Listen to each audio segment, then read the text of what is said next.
Thank you very much. We'll bring Mr. Albert back in, please.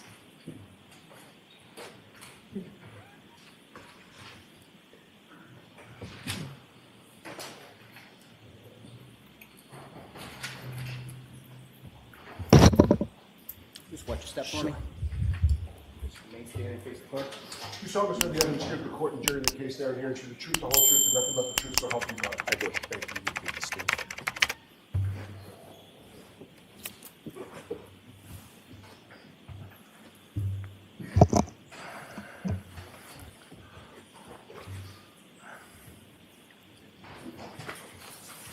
Okay, whenever you're ready, Mr. Jackson. Thank you, Your Honor. Mr. Albert, this is not, this process is not the first time you've testified in a court of law, is it? No. In fact, you were a police officer for either just under or just over 30 years, is that right? Yes. During that time, how many times would you say that you had testified in a court of law in any capacity? I would say 100, perhaps. So you consider yourself to be an experienced witness? In what aspect? In as far as being a witness as a police officer? You've experienced testifying in a courtroom? Yes. Okay, so you understand the oath? Yes. You understand the gravity of perjury? Yes. When was the last time you spoke to Mr. Lally before Friday when you began testifying? Before Friday, the last time I spoke to Mr. Lally was, I believe, on a conference call around the time of my grand jury testimony. Which would have been 2022? Yes. April of 2022. Yes. So you've not spoken with Mr. Lally since that time? I don't remember speaking with Mr. Lally since that time, no. What about anybody else from the district attorney's office? No. Have you gone over the facts or what you believe to be the facts of your testimony with anybody before you testified on Friday, not including any lawyer that you may have? No. Did you discuss any questions that you may be asked on direct examination or questions that you may be posed on cross-examination with any member of the district attorney's office? No. Were you told about any exhibits or documents that you might be shown? Just in the prep, I believe I was shown a video of the waterfall bar. And that was back in April of 2022? No, that was for the prep for this trial. With whom did you prep for this trial? I'm Mr. Lally. I'm confused. I thought you said you had not spoken with Mr. Lally since April of 2022. Except for the prep for this trial, I had not. Okay, that was my question, Mr. Albert. Okay, I misunderstood your question. I apologize. Did you prep for this trial with Mr. Lally? Yes. When? Approximately a few weeks ago. Okay. Mr. Albert, about 45 seconds ago, I asked you, have you spoken with Mr. Lally before your testimony in this process, this proceeding? And your answer was, no, I have not. Did you not understand my question? I did not. What was confusing about it? I was expecting you to ask if I had prepped with Mr. Lally. I didn't hear prep with Mr. Lally, so I didn't know what you were referring to. So when I said spoke with Mr. Lally, since I didn't say prep with Mr. Lally, your answer was no, I didn't speak with him. I just prepped with him. Yes. What's the difference between speaking and prepping? No, there is no difference. I just misunderstood your question, that's all. Tell me about that prep with Mr. Lally. Sure. I prepped with Mr. Lally about this trial with Mr. Lally, my attorney. Where did that preparation take place?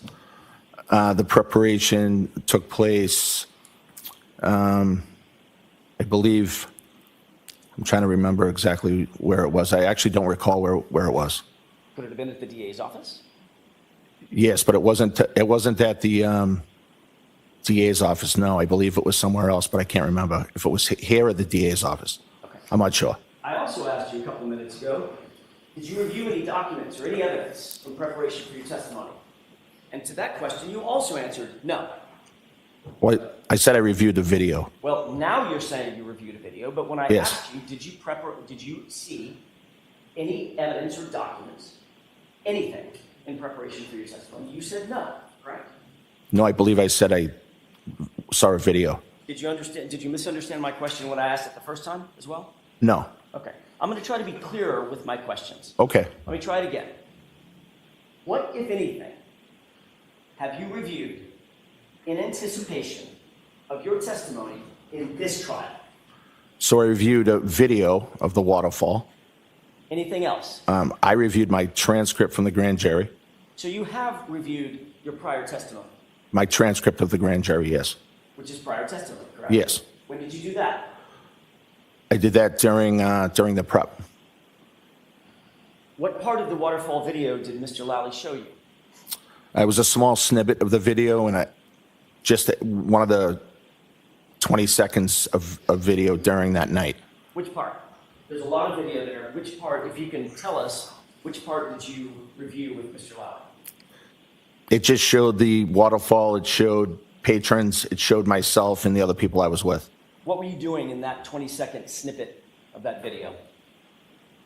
I believe in one portion of it, I was fooling around with Brian Higgins. Fooling around? Yes. What does that mean?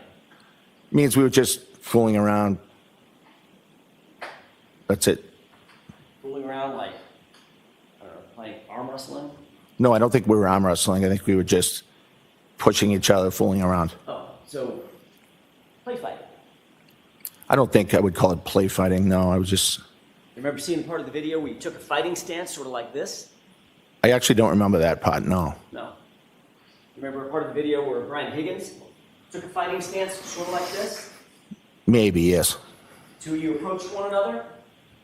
I don't think I saw that whole video. No. Practicing fighting techniques?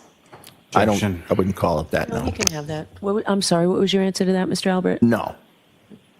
So what you reviewed with Mr. Lally was the portion of the video where you and Mr. Higgins were somehow fooling around, and well, how would you describe it? If it's not fighting techniques, how would you describe it? Just joking, being silly, just fooling around. Okay. Doing what physically? Doing, if you rephrase, Physically. I mean, you could joke with words. right. Were you just joking with words like a stand-up comedian, or were you doing something physically? No, I think we were pushing each other, fooling around, joking. Okay.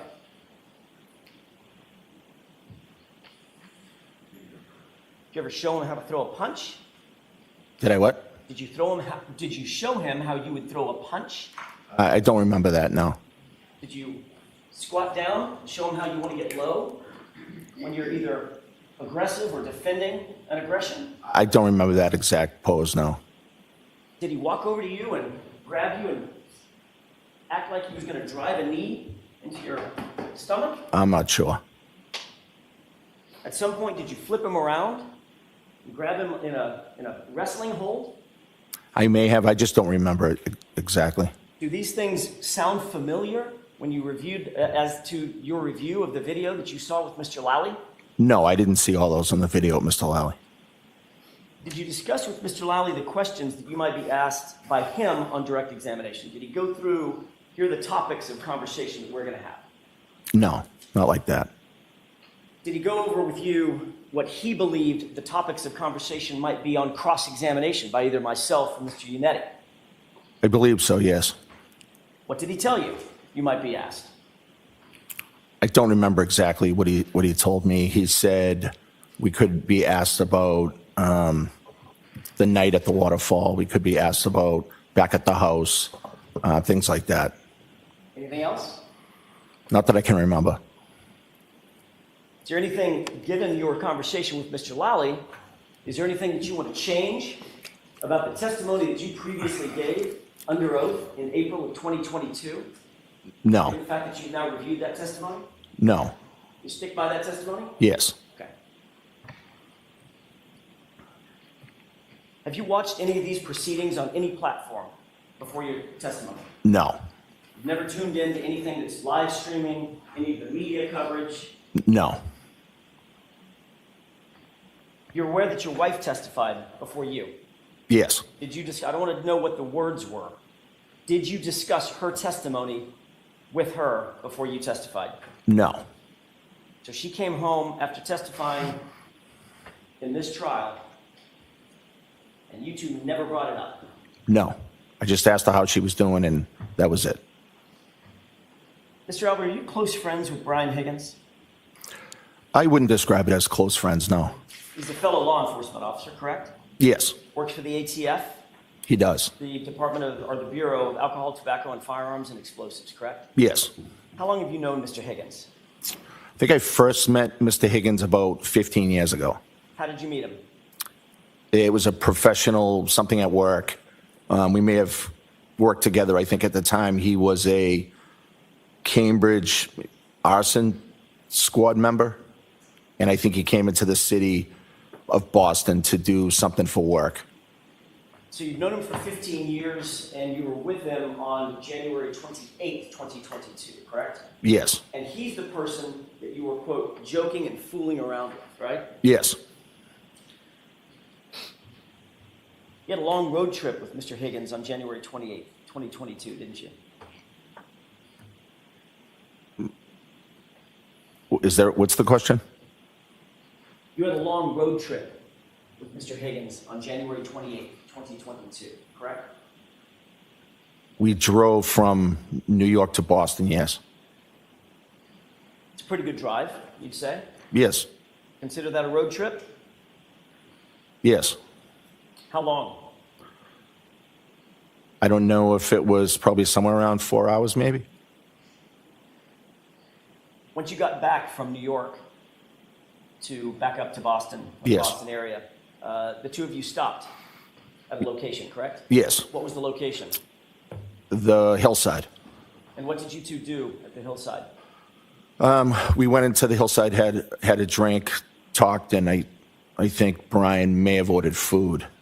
So once you got back from that relatively long road trip, that 4 hour long road trip, I apologize, you stopped at a bar and started drinking, correct? Yes. Do you have anything to eat at the hillside? I did not. But Brian did. Brian Higgins did. I left prior to Brian Higgins eating. During the course of that road trip, or at the hillside, did the two of you discuss Karen Reed, my client? No. Did her name ever come up? No. Without telling me anything that he may have actually said, did he mention Karen Reed or the topic of Karen Reed? No, never. Did he mention the fact that he had been texting and flirting with Karen Reed 2 weeks prior? No. So that subject, according to you, was never addressed or broached by Mr. Higgins or you No. during that entire day. No. After you arrived at the waterfall, John O'Keefe arrived subsequent thereto, right? Yes. How long after?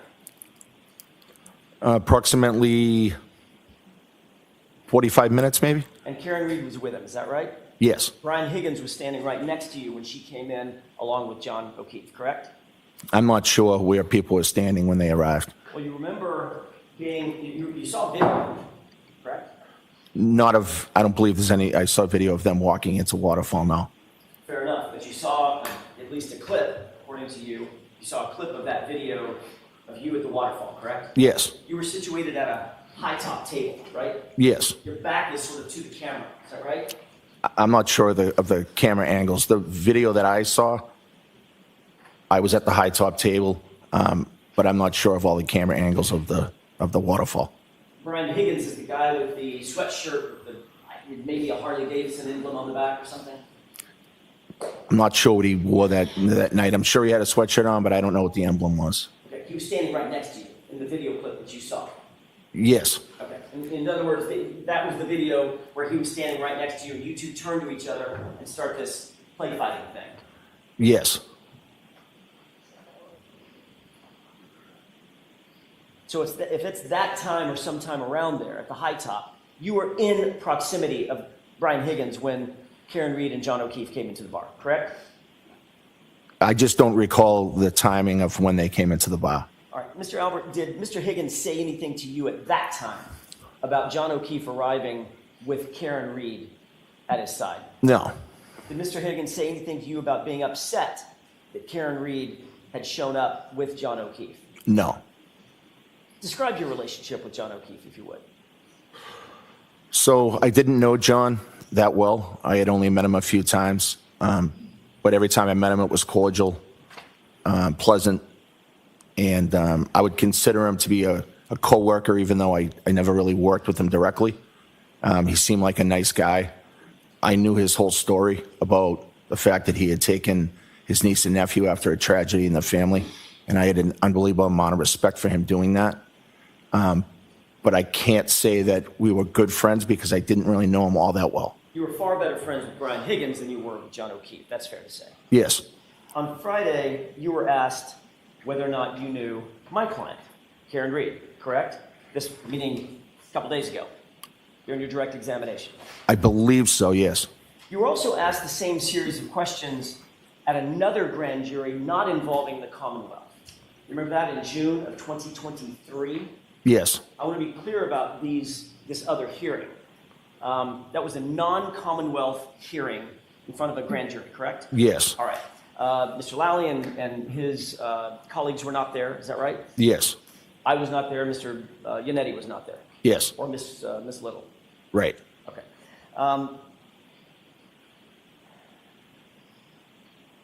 At that June 2023, and I'm going to talk about a couple of dates, so I don't want to be confusing. At that June 2023 non-Commonwealth hearing, you were asked some questions about whether or not you knew Karen Reed before January 28th, 2022. I believe, That night in question.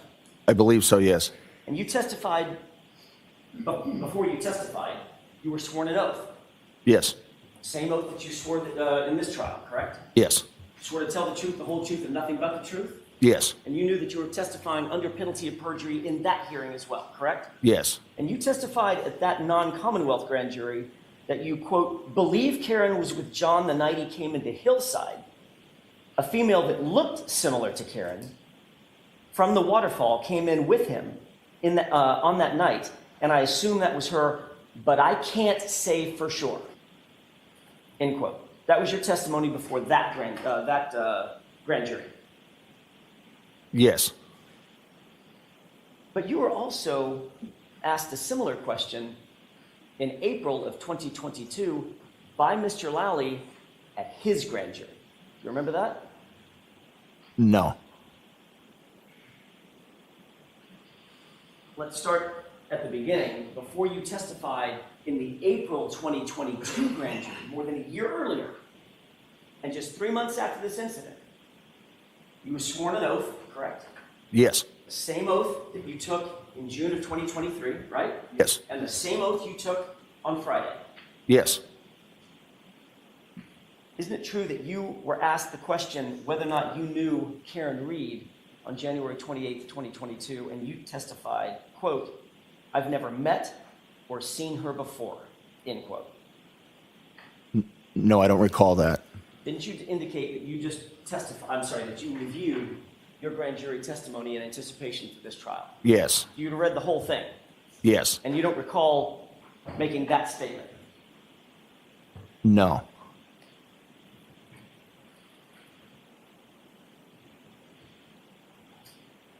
May I approach, Your Honor? Yes, and I'll see Counsel at sidebar when you leave that with the witness. May I approach, Your Honor? Yes. Mr. Albert, have you had an opportunity to review that? I have, thank you.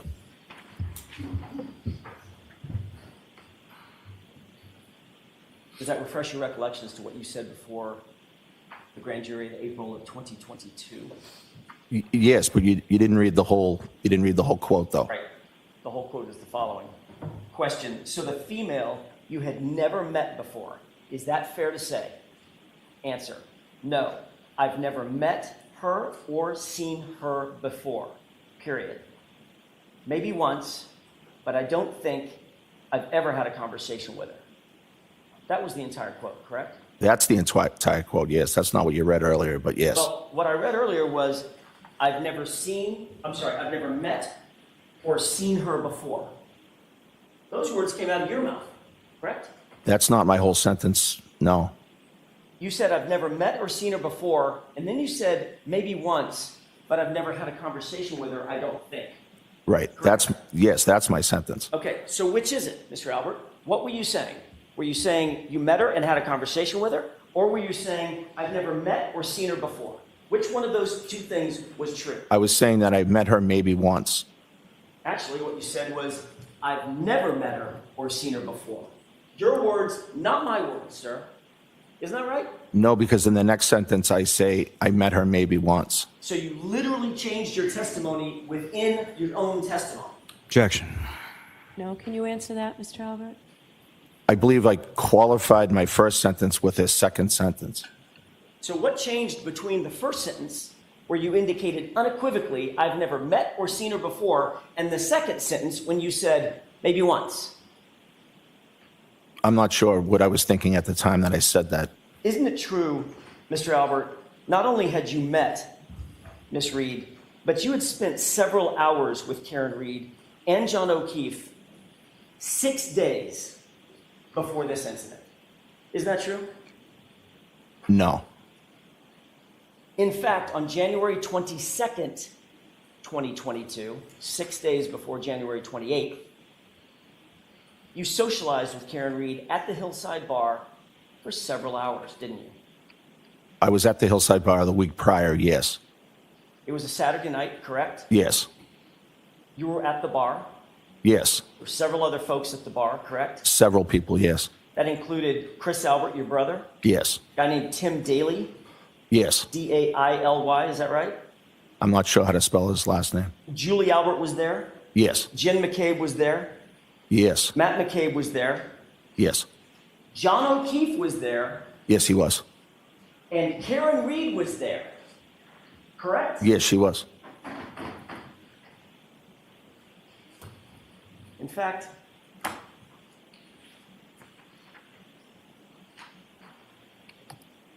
Your Honor, may I approach? Yes. I'd like you to take a look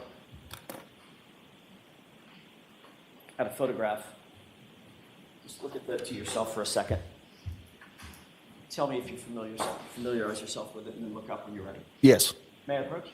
Yes. Actually, I don't need to. Mr. Albert, you can stay there. Do you recognize the photograph that's before you? Yes. How do you recognize it?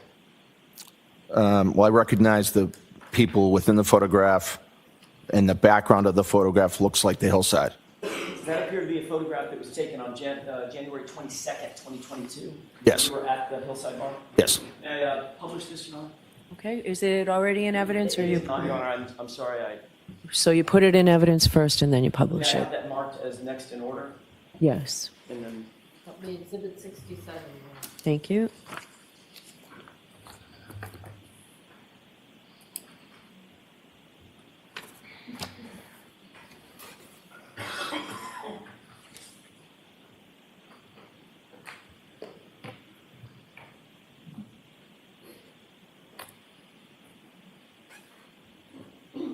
permission to publish, Your Honor? Yes. Thank you. You see that photograph? It's the same photograph that you're looking at in front of you? Yes. Describe who the people are going from left to right, sir. Chris Albert, myself, John O'Keefe, and Tim Daly. And this was on January 22nd, 2022, at about 11 p.m., correct? Yes. May I approach, Your Honor? Yes. Mr. Albert, who took the photo? I don't know. Karen Reed took the photo, didn't she? I have no idea who took that photo. Karen Reed took the photo. You're literally staring right at her, correct? I don't know who took the photo. Well, who else do you think it could have been? Well, there were a lot of people there. You mentioned my sister, two sister-in-laws, a brother-in-law. I'm not sure. You can turn the lights back on, please, and take the photo down.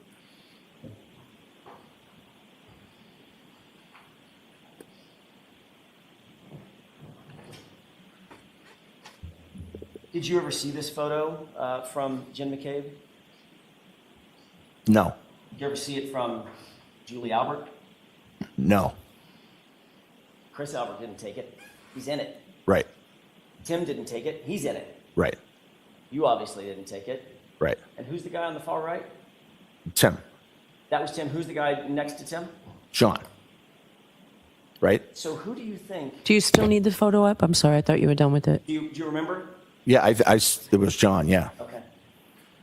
With the Yes. baseball cap on, correct? Yes. I don't need it, Your Honor. Okay.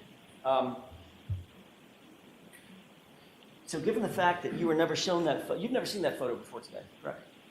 I saw a photo that was sent to me in discovery or to my attorney that showed only, I believe, me and John in the picture. Okay. I think it's the same photo, only that's blown up to show everybody. Got it. So given what you now know about that night, and who was there, the fact that John is posing for a photo right next to you, who do you think took the photo, sir? I have no idea who took the photo. Could it have been Karen Reed? Objection. Sustained. Let's move along from In that, fact, please. you were interacting with Karen Reed and John O'Keefe throughout that evening, correct? I remember having conversations with John that evening. I don't necessarily remember speaking to Karen that evening. Irrespective of whether or not you spoke to her, you obviously saw her there. Yes. You were there with her for a couple of hours. Well, I wasn't there with her for a few hours. I was there with other people. Okay. So without splitting hairs, she was there, correct? Yes. John was there. Yes. You were socializing with John. Yes. She was right next to him. Sometimes, perhaps not, maybe all the times I was talking to him, no. So you were socializing not exclusively with her, Right. but certainly socializing with her 6 days before John O'Keefe ended up dead on your lawn, correct? We were there at the same time, yes. And yet, when you were asked 3 months later, do you know Karen Reed, or how do you know Karen Reed, the actual question was, so the female you've never met before. Is that fair to say? That was Mr. Lowey's question, and your immediate response was, no, I've never met her or seen her before, correct? That's what you said. That's not my whole response, no. That's what you said immediately upon that question, sir. That's the beginning of my response, yes. That was the first sentence out of your mouth. Yes.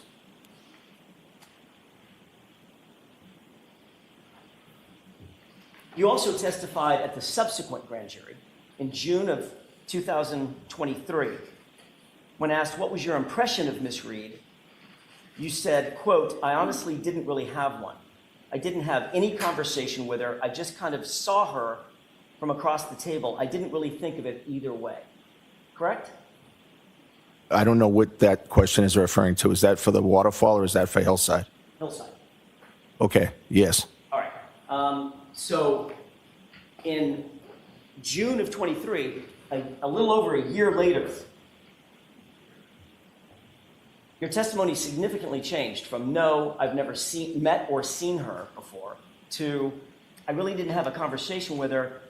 I saw her across the table. I didn't really think of it either way. Correct? No, I think those are very similar testimonies. When you were asked in the other proceeding, and this is about the waterfall, question, did you talk to Karen Reed at the waterfall that night? You answered unequivocally, I did not. Is that right? Yes. And that's what you told the June grand jury, June of 23, correct?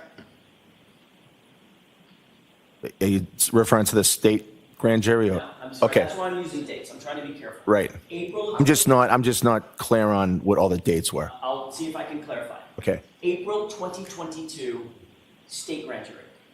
June of 2023, a different grand jury. Okay. Okay?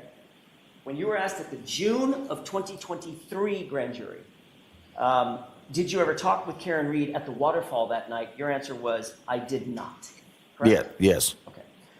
With the court's permission, could I play a small clip from Exhibit 53? Okay.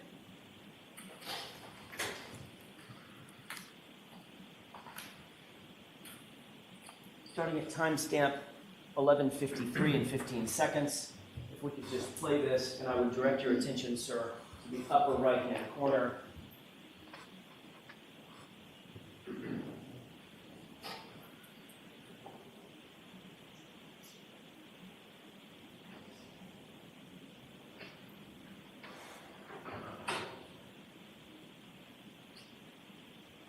Pause it. Do you recognize the individuals in this clip? Yes.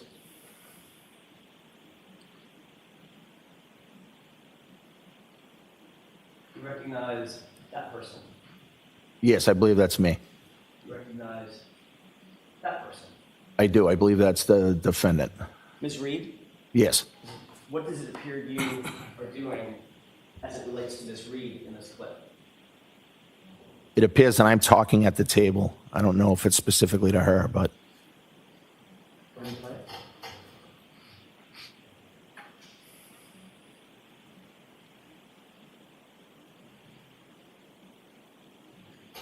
Stop. Did you see the part of the clip starting at 11:53 and 15 seconds, going back about 30 seconds? yes. Okay. Who did it appear you were talking directly to, and who did it appear was answering directly to you? I looked like I was speaking, but I can't say for sure that I was directly talking to the defendant. Even though it looked like you were looking right at her and leaning toward her and she was answering you. I was definitely looking that way. I don't remember the conversation. The reality is, we can take that down. The reality is, Mr. Albert, you had many conversations with her throughout the night, like you would with anybody else you were socializing with, correct? No. It's not like you ignored her through that evening. No, I think that just the positioning of me on the other side of the table, I didn't have really much contact. There was only one person between you, and that was Mr. Higgins. No, I don't think that was the setup for the whole night. I didn't say the whole night. Right. I'm talking about right then. Right, That's just an example. right, what's your question? Rephrase your question, please. Did you or did you not have conversations with Karen Reed that night? I do not recall having conversations with Karen Reed that night at all, no. And that's what you told the grand jury under oath, notwithstanding this video evidence to the contrary. Yes, I don't think that video shows that.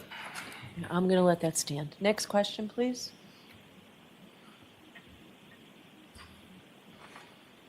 You were interviewed by Michael Proctor on January 29th, the day after this incident, correct? Yes, And that was 6 days after you spent several hours, Karen Reed, at this event, correct? 6 days later. yes.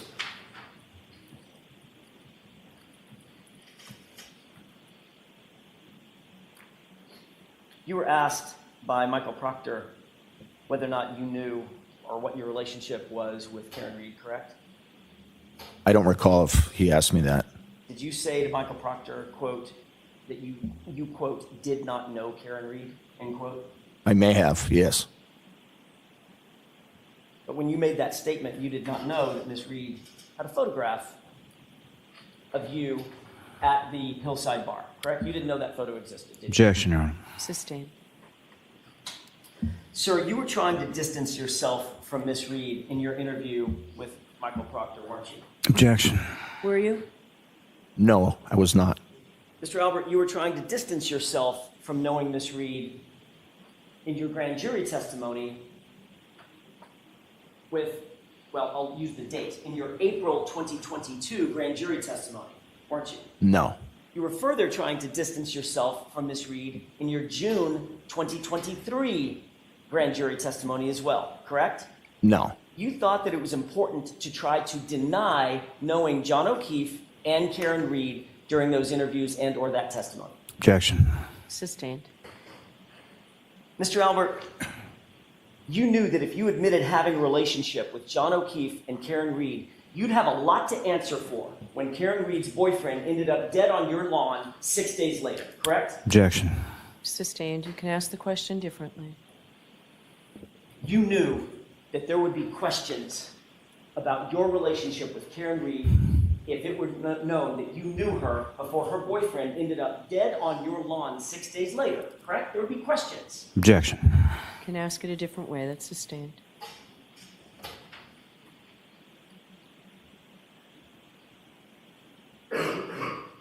So you lied under oath when you said, I've never met or seen her before, correct? no, because that wasn't my whole statement. The sentence, I've never met or seen her before, it's pretty unequivocal, isn't it? That was not the context of my whole sentence. But that's the words that came, those are the words that came out of your mouth, right? Initially, and then I remembered that I had met her once. Let me just ask it this way. Sure, Is that sentence true or false? That you had never met or seen her before? True or false? That portion of that sentence is false. Let's get this on the record. Did John O'Keefe come into your house at 34 Fairview at any time on January 29th, 2022? Absolutely not. I wished he had. And you're as sure about that as you are about the statement that you had never met or seen Karen Reed in your life, Objection. correct? Sustained. Can I ask it differently, Mr. Jackson? I want to get back to the waterfall.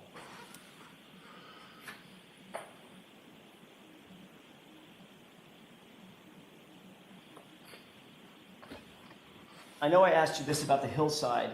I may not have asked you about this specific question about the waterfall. Did Brian Higgins say anything to you about John O'Keefe and Karen Reed walking in together at the waterfall? No.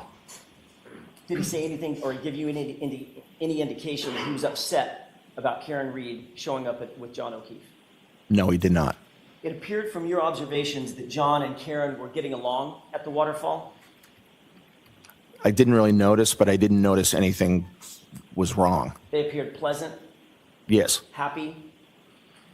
I don't know if they appeared happy. I didn't really notice. They were interacting with others. Yes. You didn't notice any tension, No. no argument, No. no yelling or fighting. Nope. They looked like a normal, happy couple. Yes. Did either of them appear to you to be completely drunk? I didn't have a ton of interaction with John or Karen that night, so I can't really say, but it didn't appear them that they were drunk, no. You had an opportunity to review the waterfall video. You did it with Mr. Lally, correct? The only small portion of it. Right, but even in that small portion, and based on your memory, you don't remember that anybody being stumbling drunk and falling down over stools and things of that nature? No. Okay. They appeared to be acting appropriately Yes. and interacting with others appropriately. Yes. People were buying drinks for others, is that right? I'm sure. I don't recall exactly, but I'm sure that was going on, yes. Not that unusual to say, hey, I'll get this round, correct? Yes. Okay. You left the waterfall at 11:58, is that right? Yes, approximately. Who was invited to come over to your house upon leaving the waterfall? Whoever wanted to, really. You'd been drinking since about what time in the evening or in the afternoon? 9-ish? That's when you went to the hillside? Yes. That's when you had your first drink? Yes. And you continued drinking throughout the evening consistently? Yes. Did you believe you were okay to drive? Yes. What kind of car did you have at the time? Ford Edge. Black? Yes. Who rode? Did you drive that car home from the waterfall? Yes. Who rode with you? My wife and my daughter. What other cars were in the driveway when you got there? I don't recall. Brian Higgins' Jeep was in the driveway backing up as we pulled in. So kind of in your way. Yes. In other words, you weren't going to park. You weren't going to park him in. I didn't want to block him in. Right. Right. So you waited until he moved his Jeep out of the way, Yes. and then you pulled in. Yes. Where in the driveway did you pull in? I believe I pulled to the left side of the driveway. You would have been closest to the garage, or was there a car between you and the garage? I would have been closest to the left side walkway. I don't think there was a car in front of me, but I'm not 100%. Mr. Albert, did you move that black Ford Edge at any point that night after you got home? No. Brian Higgins was the first person to actually physically get to the house. He got there before you, correct? Yes. Describe his Jeep.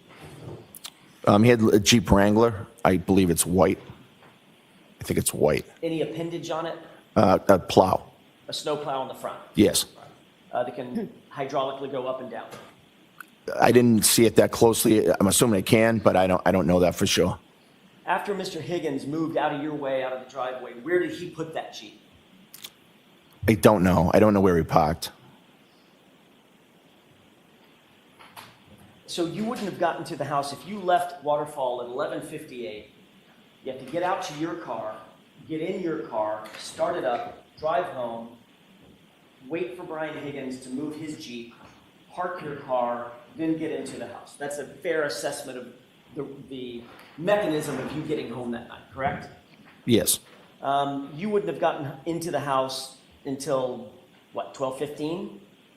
Maybe 15 minutes for all that? I would put it more, maybe 10 past 12. Okay. 12:10 or so? That would just be a guess. So it could have been 12:15. Yeah, and it could have been 12:07. Who was inside the house when you walked in? My nephew Colin, my son Brian, and then he had two friends, female friends. I believe it's Sarah and Julie. What were they doing inside the house? They were sitting at the kitchen table. And your nephew, Colin, how old was he at the time? I believe 17 or 18. Describe him. In what way? Height, weight. So 2.5 years ago, so he was probably 5'11", maybe 6 feet, and probably 100 and, I'm guessing 175 pounds. Big boy. He's Not a small kid. right. I mean, bigger than me, significantly. Yes. Athletic guy. Yes. Played football. Yes. Good at football. Yes. You testified that you went to the bathroom after you arrived home, correct? Yes. After saying hi to everybody, I went to the bathroom. Was that upstairs or downstairs? I'm not sure. I have a bathroom downstairs. I end up not downstairs, but on that floor, and then upstairs. So I'm not sure which one I went to. When you came I think back it was down- upstairs. I'm sorry, I didn't mean to. I think it may have been upstairs, but I'm not sure. When you came back downstairs from the bathroom, or came out of the bathroom, wherever it was, you no longer saw Colin. Yes. Prior to going to the bathroom, Colin had said that he was getting picked up. But you never saw him leave. No, You didn't see him leave the house, and you didn't see him get picked up by anybody. I did not. You didn't see a car outside waiting for him, correct? I didn't. No. You did give an initial statement on the morning of the 29th to Michael Lank, about 7 a.m., is that right?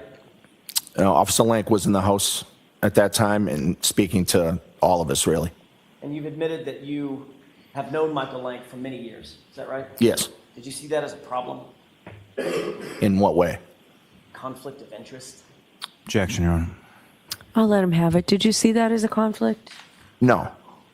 You were asked who was present at the house that night, the night before, right? Yes. You stated the following people were at the house that night, quote, in response to Officer Lank's question, at some point during the time in question. That's how he phrased the question. Who was at the house at some point during the time in question? You understood that, right? I don't recall his question. No. You knew that he was asking who was in the house, right? That's right. Yes. So you mentioned Brian Albert Jr., Yes. your son. You mentioned Caitlin Albert, your eldest. Yes. You mentioned Julie Nagel. Yes. You mentioned Brian Higgins. Yes. And then you added the detail that Caitlin Albert had left your house about 12:15 a.m., correct? No. You didn't say that? I did not. I may have just a moment, Your Honor. Yes.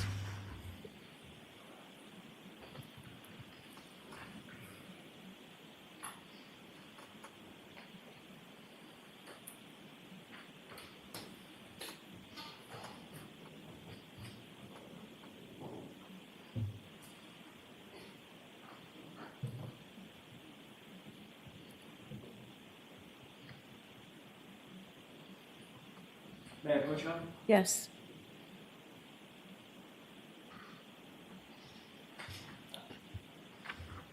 Show Mr. Lally. I'm sorry.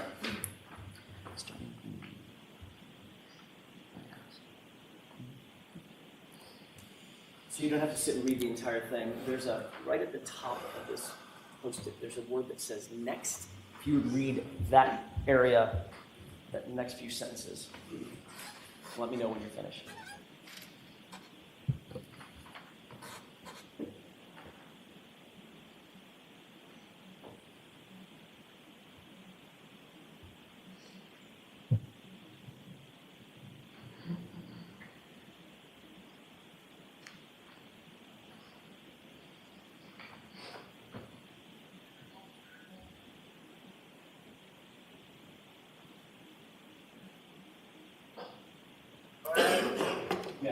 Yes. Thank you.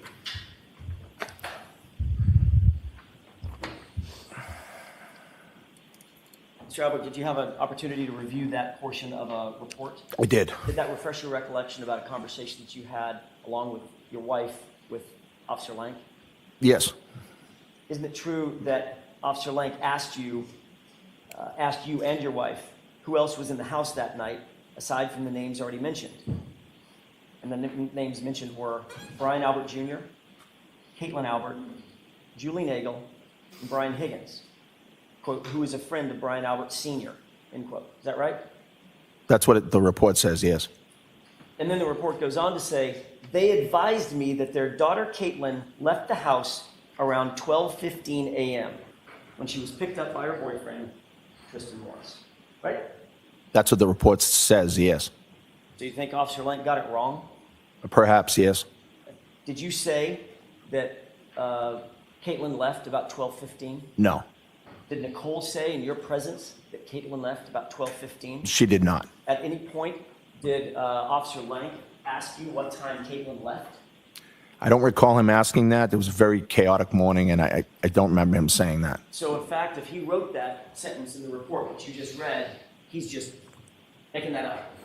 Objection, Your Honor. Sustained. I'll ask it a different way. If that's what Officer Lank recalls, he's just wrong, right? Yes. Anything else that he's wrong about in there? I didn't read the whole report. At no point, isn't it true that at no point during that interview did you admit or mention that Colin Albert had been at the house that night? I don't believe I did, no. At no point during that interview did your wife, Nicole, in your presence, admit or mention that Colin Albert was in the house that night? No. So did both of you conveniently forget that Colin was there? Objection. I'll ask it a different way. Sustained. Did you forget that Colin had been there? No. Is there a reason that you left his name out? Because he wasn't there. He left when we got there. He wasn't there for the duration of the time that we had that night. Except for the fact that you just testified that you never saw him leave, correct? Well, he said he was getting picked up, and then he was gone, so I assumed he left. People say a lot of things, but you didn't see him leave, and you didn't see him in the regular floor of the house, according to you, correct? Right. Ground floor of the house. Right. He was no longer in my house, so he left. Well, you didn't search the house, did you? No. At that time, right. And you never saw him leave. I didn't physically see him leave, no. You also gave a statement to Michael Proctor later that morning. It was about noon, maybe it was in the afternoon, noon, 12:30, something like that. Are you asking? On the 29th, you later, after you spoke with Officer Lank, you later were interviewed by Trooper Michael Proctor over at Jen McCabe's house. Do you remember that? Yes. Colin's name was never mentioned then either. No, because Colin wasn't at the house for the duration of the night. So when they said who was in the house, talked about Brian Albert, Caitlin Albert, Yes. folks in the house, Yes. And there were, Nagel, yes. And there were other people in the house prior to us arriving. I didn't mention them either. who was that? There were some females, friends that were over prior to our arrival, and But you never even saw them. no. So you have no idea who was there and who wasn't there before you got there. No, I know that there were people at the house prior to me getting there. Mr. Albert, the question that had been posed to you by several officers was, who did you see in your home when you got there, correct? Objection.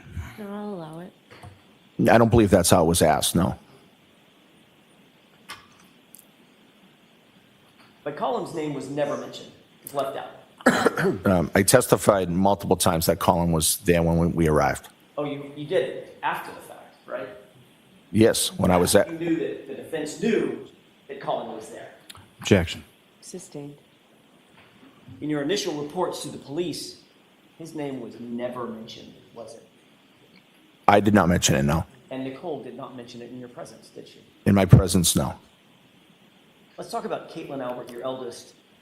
You told Officer Lank that your daughter, well, according to Officer Lank, let me rephrase the question based on our colloquy back and forth. According to Officer Lank, you're aware that he wrote he was told she was gone by 12:15, correct? That's what he wrote in the report, yes.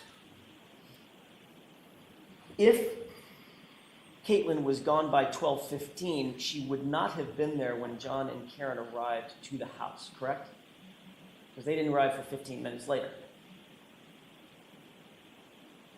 But she was at the house, so that would be a hypothetical. Okay, so, fine, hypotheticals, let me ask you a hypothetical. If in fact Caitlin was gone by 12:15, that would mean hypothetically she would not have been there when John and Karen arrived 15 minutes later. Objection. Sustained.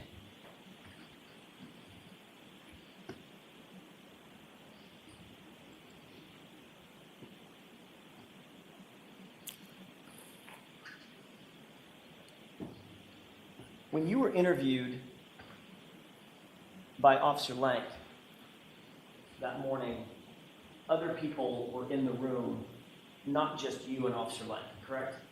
Yes, I wouldn't consider that morning to be an interview with Officer Lank. More of a conversation. Yes, During that conversation, Nicole was there. yes, She was in earshot. yes, When she was involved in the conversation, you were within earshot. yes. Brian Jr. would have been within earshot. Brian Jr. wasn't downstairs most of that morning, so he may not have been. But he was there for part of the morning. Yeah, but I'm not sure that he was there at the time. Officer Lank was asking questions. The fact of the matter is, notwithstanding what Officer Lank wrote that you said about Caitlin leaving at 12:15, she did not leave at 12:15. Isn't that right? She did not, no. As a matter of fact, in truth, except for the people who lived there, Caitlin was the very last person to leave that location that morning, correct? I believe so, yes. And she's admitted that she did not leave until nearly 2 a.m., 1:45, correct? Objection. Sustained. You're aware that she did not leave until 1:45 or thereafter. Is that right? I believe that's around the time, yes. Were you trying to cover for Caitlin so your daughter would not be wrapped up in this investigation? No. But as a reminder, when you were spoken to by the first two officers who discussed who was in the house, you never mentioned Colin was even there, correct? Objection. We've gone over that. Next question, please. Sustained. If Colin was gone, just like Caitlin was gone, that would eliminate them from ever being at the house at the same time as John O'Keefe and Karen Hood, right? Objection. Sustained. On January 29th, about 11:30 or 12, we talked about the fact that you were interviewed by Michael Proctor at Jen McCabe's house, correct? Yes. You knew at the time that the state police were looking to interview Jennifer McCabe about her understanding of what had happened the night before. Objection. Sustained. You were notified that the state police were going to interview Jen McCabe. Objection. I'll allow it. Were you notified that? No.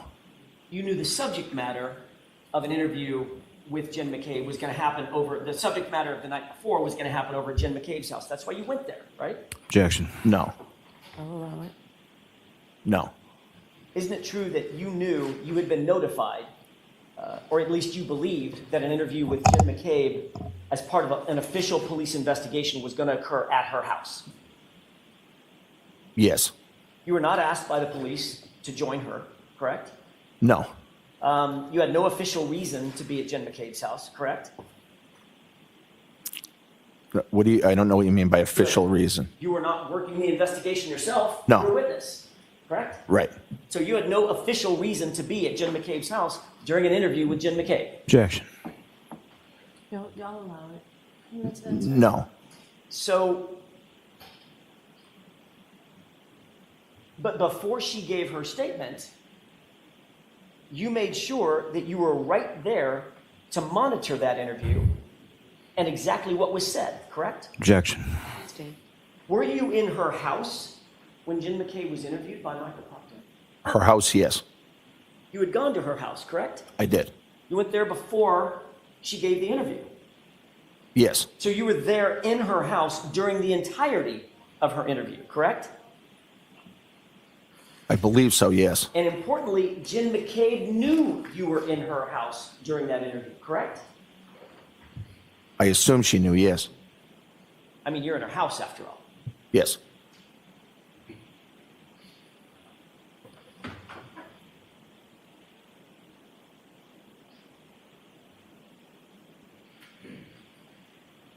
I want to get back to 34 Fairview if I could.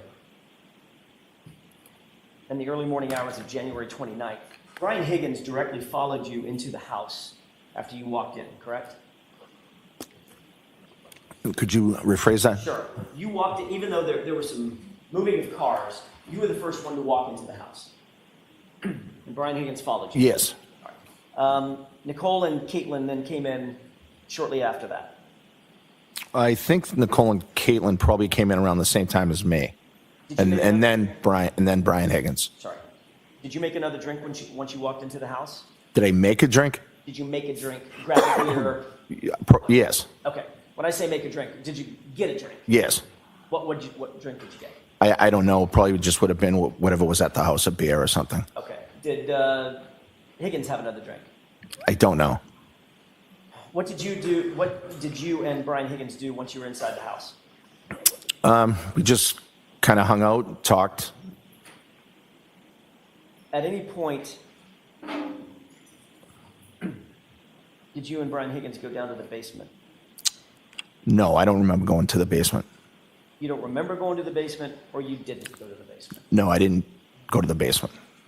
Did Brian Higgins go to the basement? Not that I know of.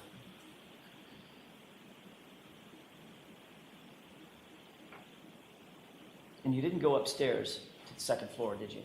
I think I did go upstairs, yes. Isn't it true that Brian Higgins has never been upstairs in your house? Prior to that night? Ever.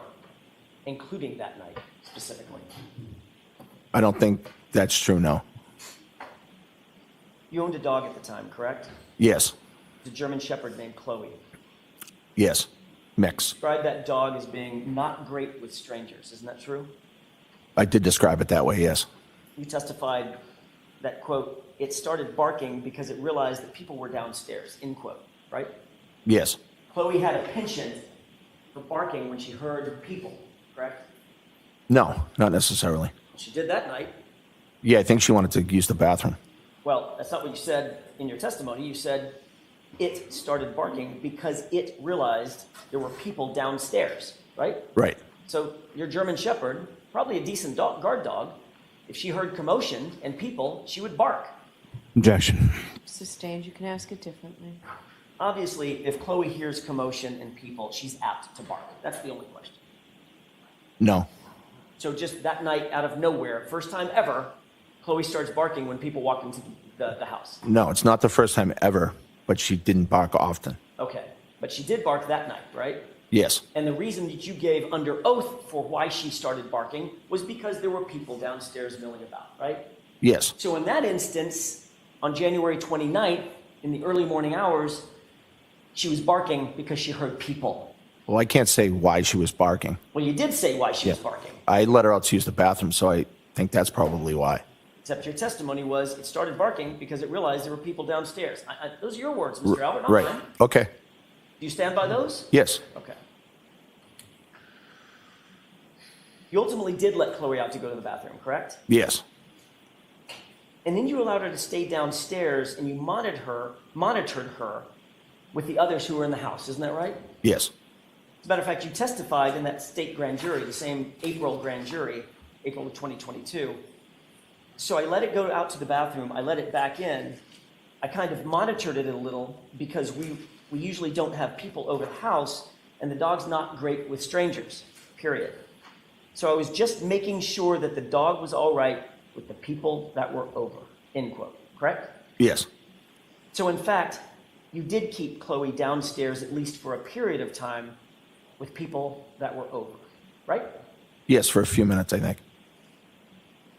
Mr. Albert, after you learned that there were questions being raised about John's injuries and dog bites and scratches, in May of 2022, you got rid of that dog, did you not? Objection. Sustained. You can ask it differently. At some point, your family got rid of Chloe. Chloe was rehomed in May And we can use 2022. whatever words we want to. Rehomed, rehoused, whatever. But you got rid of her. She's no longer part of the Albert family, right? Objection. We'll allow that. Right.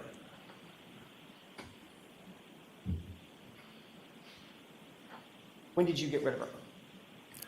So Chloe was rehomed in, I believe, May Of 2022, of 2022. just months after the incident that we're discussing. Well, after it was involved, she was involved in a dog fight with another dog out front. Right, but that's also after the incident Yes. we're discussing. Yes, May. That's a family pet that you had for 6 years or 7 years. Approximately 6 or 7 years. Not Your sure. explanation just now for having gotten rid of that dog is because it bit another dog and ultimately sent 2 women to the hospital, correct? I believe 2 women went to the hospital. Yes. But you took no action to get rid of Chloe until after you knew that serious questions were being raised about John O'Keefe's, Objection. correct? Sustained. At some point, you did realize there were questions being raised about John O'Keefe's injuries on his arm, correct? Objection. We'll allow that. Did you realize that? I heard some talk about it, yes.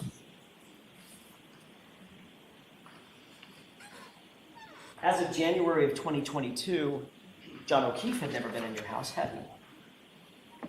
John O'Keefe was never in my house before or after that date. Certainly, John O'Keefe, you would agree with me, he would count, were he in your house, he would count as a stranger to Chloe. Wouldn't he? Never met her. Hypothetically, yes. I want to ask a couple of questions about your house.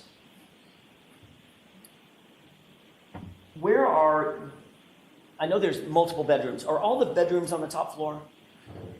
Yes. Okay. How many bedrooms? 5. As we're looking at your house, from the street looking at your house, are your bedroom windows, your and Nicole's bedroom windows, visible from the street? Yes. Which windows would they be? If you were facing the house, they would be far left corner. Upper or lower? Upper. Upper left corner. Yes. How many windows? 3 or 2 service that bedroom? 2. Your Honor, with the court's permission, could I display Exhibit 66? Okay. Do you see what is displayed on that television? Yes. What does that appear to be to you? The house at 34 Fairview Road. Okay. Understanding this is a graphic representation, not a photograph. Do you see the windows that you've just described servicing your bedroom on that graphic? Yes. Are they right there? Yes. Okay. Upper left, 2 windows, correct? Yes. And those overlook what part of the lawn? The front lawn. Okay. Front lawn toward the left side of the house, not toward the driveway, correct? Right. I mean, it's the whole front lawn, but yeah. Right. But they're toward the left side of the house. The windows are, yes. I think you asked about the view. Right. So the view's the whole front yard. I'm just trying to make the record, the spoken record, as clear as possible. Right. They're on the left side of the house. Yes. They directly overlook this portion of the lawn, the left side of the lawn, Yes. furthest from the driveway. Yes. We can take that down.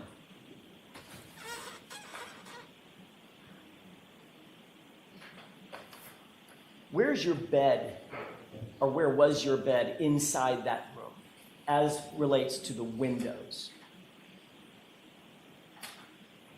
I'm just trying to think of how to describe it. So the bed would be in the middle of the bedroom. Okay, it's a bad question on my part because we haven't done that. Let's do it this way. How many feet from the windows would the closest part of your bed be to those windows? Maybe 5 feet? 6 feet? You indicated that Nicole came to bed about 2 o'clock in the morning. Yes. Where was the dog? The dog was in my room. And she was sleeping on a mat in your room. Yes. And that mat is also about 6 feet from the windows. Yes. 6 feet being from me to Miss Little, maybe this far? Could be, yes. Maybe a little further, but yes. Maybe this far? Maybe.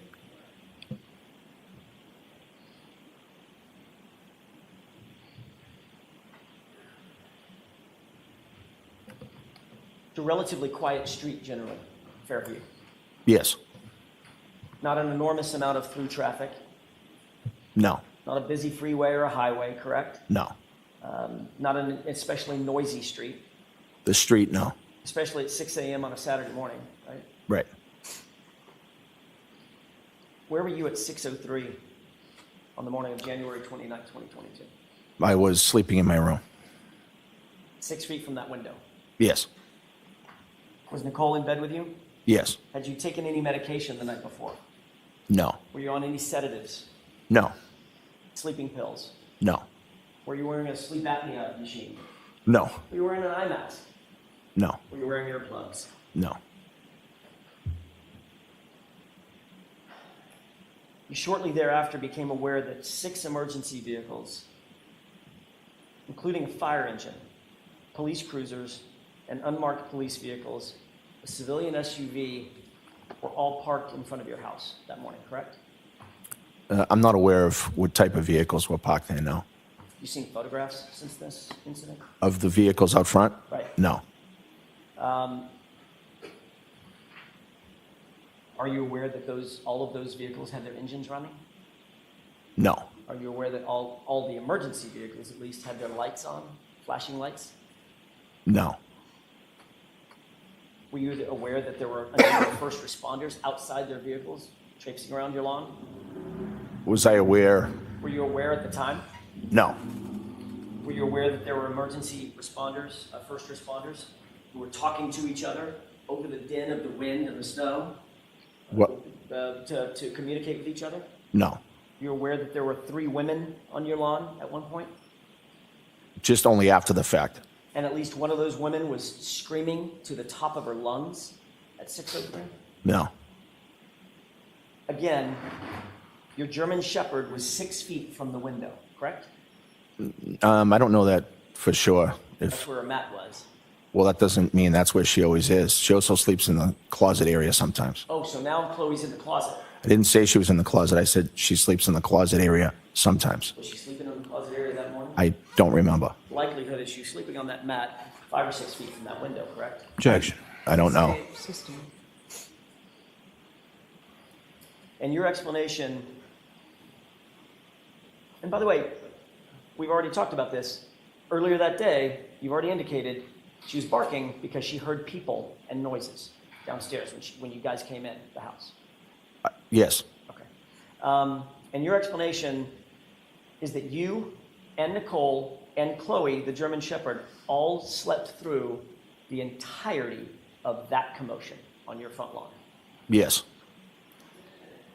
To be clear, you are a trained first responder. Yes. Yet during that entire event, after you were awakened, all that chaos on your front lawn, you never came out of your house to assist or investigate in any manner whatsoever, did you, Mr. Albert? Once I was awakened? Correct. No.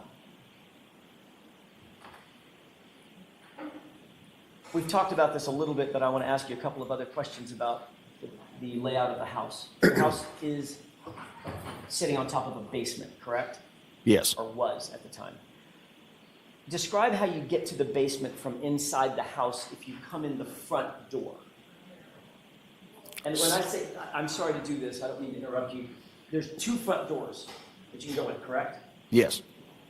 For purposes of my question, Mr. Albert, I'm going to talk about the one that's right in front of you, the obvious one, as the front door, and the one to the right of it as you're looking at the house as the side door. Okay? Okay. Because I don't know how else to describe it. If you come in the front door, describe for the jurors, where is the basement door as compared to that? So you walk straight ahead. You pass the kitchen dining room area opening on your right-hand side. and there's a door on the left. How many paces? The door opens, how many paces to walk over and grab that door handle? I'm not sure, maybe 10? 10 full paces. Maybe, yeah. So Maybe 8, maybe 8. Mr. Albert, it's about 4 long steps, correct? Well, I don't know, you asked paces, so, Right. 6 feet, 6 feet. 6 to 8 feet, maybe. Got it.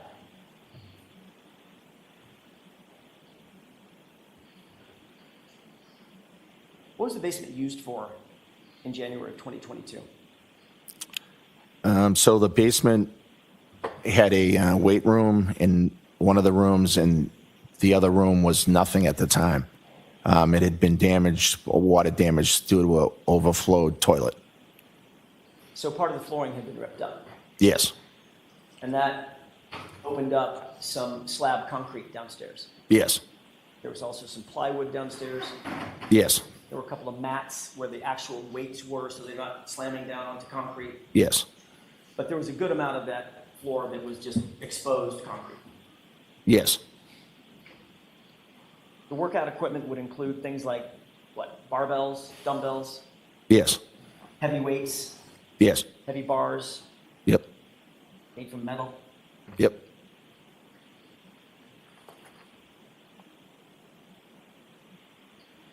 Once you're down in the basement, by the way, there's 2 flights that you go down at angles to get to the basement. A series of steps, a landing, take a left, another series of steps, and you stand on the basement. Yes, not a long staircase, very small, but Right. I mean, it's narrow and tight, but in other words, you don't just walk straight down a staircase. You go down to a landing, turn left, turns a little. go down, turn left again, and now you're in the basement. Yes. If you wanted to move something large or heavy out of that basement without having to go through the house, could you do that? Objection. I'll allow it. Could you rephrase the question? I'll say it again. If you wanted to move something large or heavy out of that basement without having to go through the main house, could you do that? Yes, I mean, it would depend what it was, obviously, how big it was, or How would you do that? there's a bulkhead door you can use. Got it. Where does that bulkhead door come out of? It comes out to the backyard right at the kitchen area. You can see it from the kitchen. And right to the left of that is the side fence. Yes, And directly through that side fence is the front yard. yes, The same side of the front yard as John O'Keefe's body was found. yes. Your Honor, I would ask at this point to mark a video.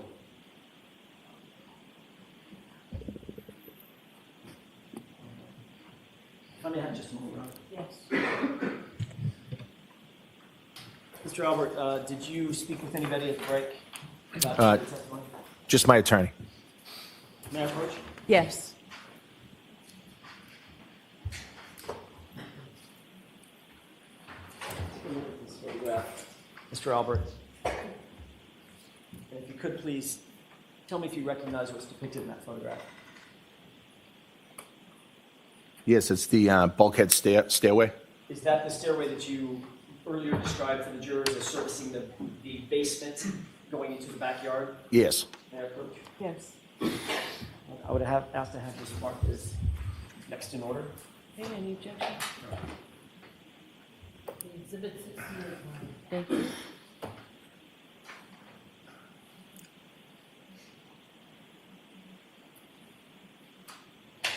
May I? Yes. Move to publish, Your Honor? Okay.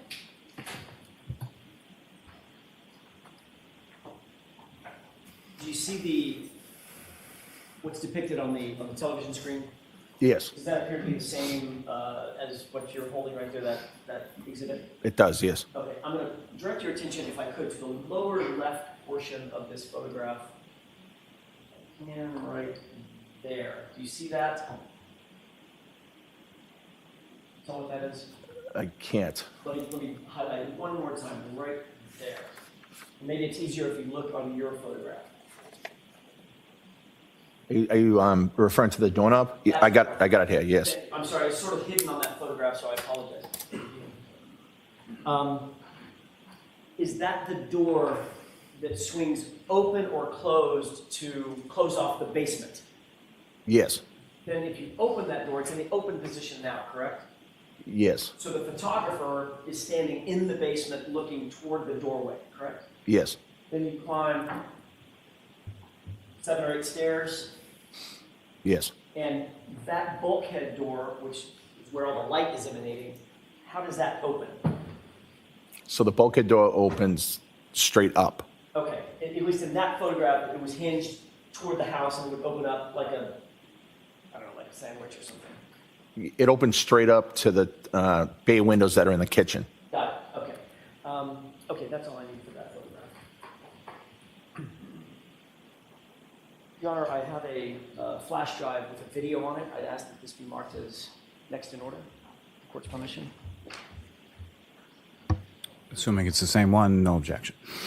It's the same one. The exhibit 69.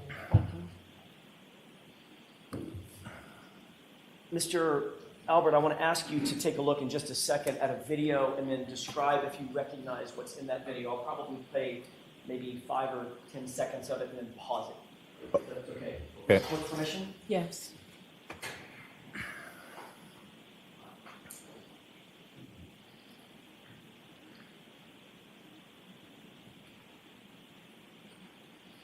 Pause. Do you recognize what's depicted in that video, at least up to that point?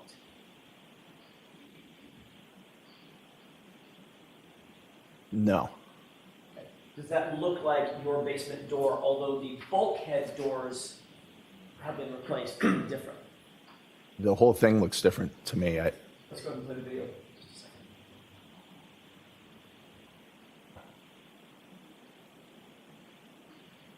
Pause. Now do you recognize what's depicted in the video? Yes. What is that? So that's was my backyard. Okay. And what area is over to the left over here? That's a gate Okay. And what does that gate open up to the front yard. So the area that we're looking at right now, where the photographer is standing, is the backyard? Yes. Now, having seen that, notwithstanding the way that the bulkhead doors open, now do you recognize what was depicted at the beginning of the video, which was that staircase? Yes. The downstairs door, the door itself, the wooden door itself, also looks different. Okay, so, but it is But it is the stairway. Yes. going into the basement? Yes. Or coming out of the basement? Yes. So in other words, another way to put that is, that represented the ingress and egress through the bulkhead to the basement? Yes. Okay, let's go ahead and play this.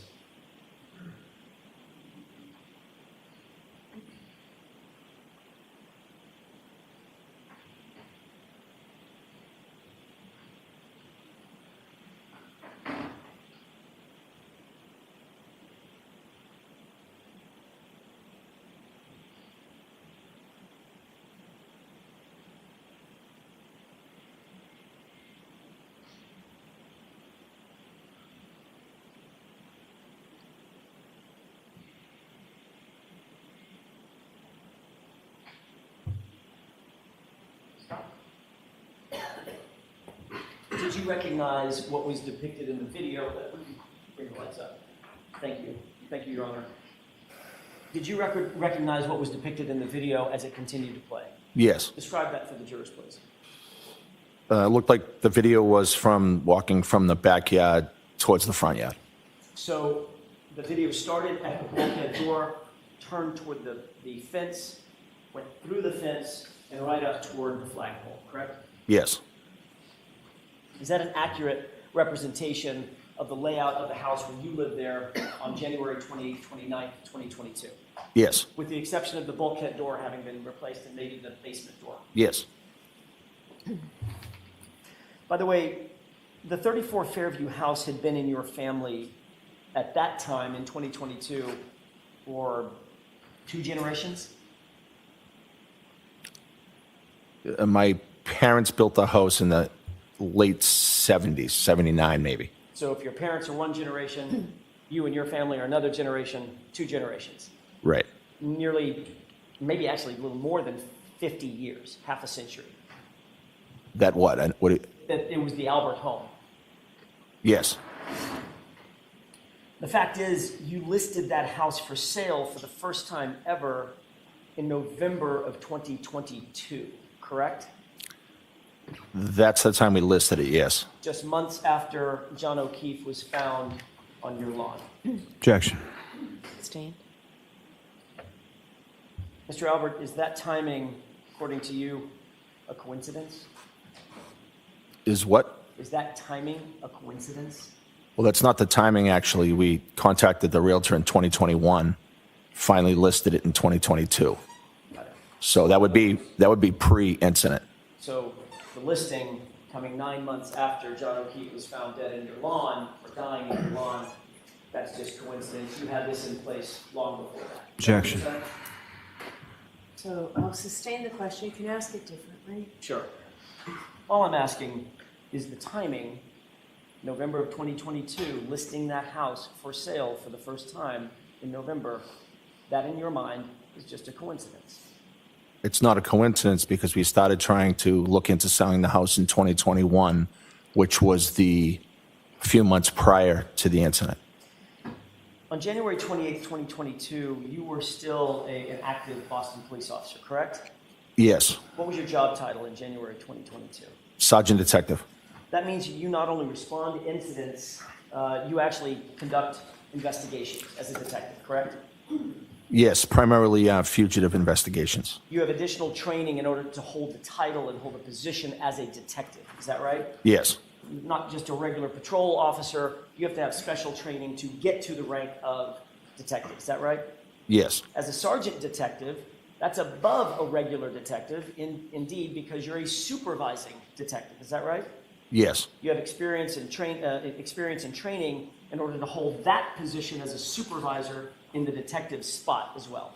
Yes, there's civil service tests for the rank, but yes. And you've investigated crimes, I mean, I'm guessing just a ton of different types of crimes, including assaults, manslaughters, homicides, kidnappings, things of that nature. No.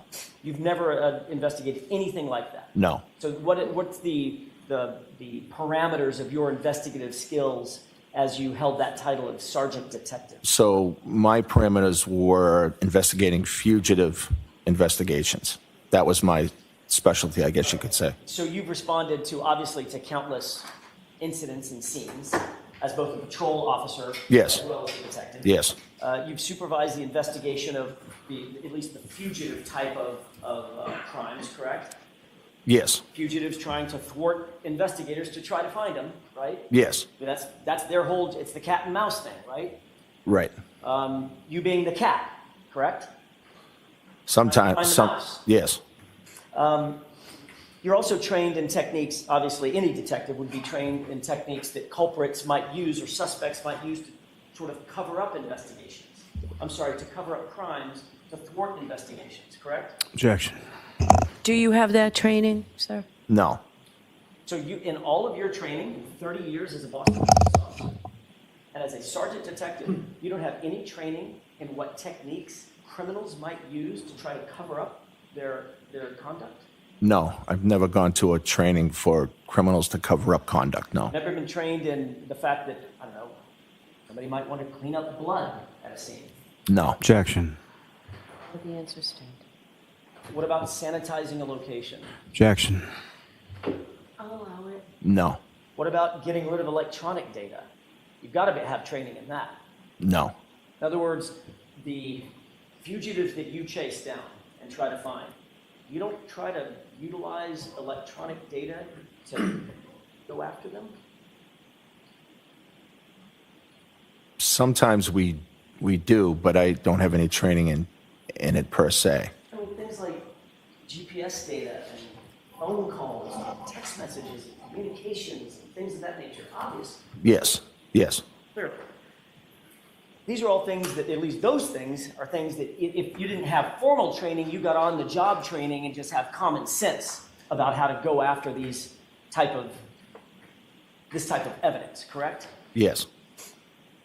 Sir, you had an iPhone with a number ending in 0888 back in January 2022, did you not? Yes. How many years did you have that iPhone as of January 28, 2022? Of several years, I'm not sure how many, but multiple years. And Mr. Albert, you were notified by the Commonwealth that on September 23rd, 2022, in the fall of 2022, a judge specifically ordered that you were to preserve that phone. Objection, Your Honor. Data, correct? I'll see counsel at sidebar. All right, so Mr. Jackson, you can have a voir dire. Albert, you are currently represented by Mr. Henning, Yes. seated behind me, gentleman in the, Yes. in the gray suit, correct? Yes. Okay. Without telling me anything you've ever communicated with him, when did you hire him as your lawyer? I'm not exactly sure of the date. Give me a time frame. Let's see if we can narrow it down. 2022. I'm just not sure the exact date or even the month. For the end of 2022? I'm not sure. I believe prior to some of the other testimony that I gave. So prior to April of 2022 at the state grand jury? No, prior to the other testimony. Okay, that was in June of 2023. That's my question. Did you hire Mr. Henning in 2023 in anticipation of giving testimony in June of 2023? I'm not sure of the exact date. I believe it was maybe the end of 22. I'm not sure. Or did you get a subpoena for the other hearing? I did. Okay. Did you hire Mr. Henning after you got that subpoena? I can't say. I believe so. Right around that time, yes. Okay. I'm just trying to remember the time, and I can't remember it. Okay. So you did not hire, well, Your Honor, I think that answers the question. You're not represented in 20. I'm going to see at sidebar about the extent of the inquiry. May I, Your Honor? Yes. Thank you. You had received, I want to draw your attention to 2023 now. I'm sorry. Now I'm doing it. The fall of 2022, September of 2022. Yes. Did you receive a notice on Commonwealth letterhead indicating that you were not to destroy or in any way manipulate any data on your cell phone? Destroy the phone itself or to manipulate or destroy any data on that cell phone? I do not remember getting that letter. No. I'm going to read this for the record, Your Honor, if I may, with the court's permission. Yes. Did you receive a letter that said, in essence, not even in essence, it should be quoted as the following, quote, "You, Mr. Albert, are hereby notified that the defense in the case of Commonwealth versus Kieran Reed, Norfolk Superior Court, criminal case number 22-117, has filed a motion pursuant to Mass R. Crim P. 17 for the production of any cell phones that you used between January 28, 2022 and February 28, 2022, and or any data associated with those cell phones, period. The hearing on Ms. Reed's motion will be held on October 3, 2022 at 2 p.m. in courtroom 1 of the Norfolk Superior Court. You may be heard on the motion at that time. You are hereby placed on notice that these cell phones are the subject of pending litigation and you must not alter, delete, destroy, or in any way manipulate any of these electronic data associated with the cell phones at issue. Period, end quote. Did you receive a notice from the Commonwealth with that language? I don't remember receiving that document, no. Were you told in any other capacity that you were not to get rid of or delete your cell phone? In other words, preserve your phone. Subsequent to me upgrading my phone, I spoke with the DA's office. So after that, they told me via a phone call that that was the case. So your testimony is You never received the notice that I just read, but you did talk to the DA and he told you to preserve, you were on notice that you were to preserve your phone. After. I know Right, you well- want to say that, Mr. Albert. My question is, did you have the conversation with Mr. Lowry? Yes. Okay. When was that conversation, sir? So I don't have the exact date of the conversation. I'm not sure. Who did you talk to on the phone exactly? Was it Mr. Lowry alone or was it a conference call? It was a conference call. Who else was on that conference call? I believe Steve Nelson and other witnesses in the case were on the conference call. Can you name those witnesses for us, please? I believe it was Brian Higgins. I believe Jen McCabe, Matt McCabe, and maybe somebody else, but I can't recall. Who initiated that conference call? I believe it was somebody in the DA's office, so either Mr. Lally or Steve Nelson, somebody like that. Did everybody just call into a central number, a conference line? Yes. And what exactly did Mr. Lally say to you during the course of that conversation about preserving your phone? During the conversation, Mr. Lally said that the defense had filed a motion to ask for the phones to be preserved. And anything else? That's what I remember him saying. Did you volunteer that, oh my goodness, I just upgraded my phone last week conveniently. I don't have that phone anymore. No. You didn't say that to Mr. Lally? No.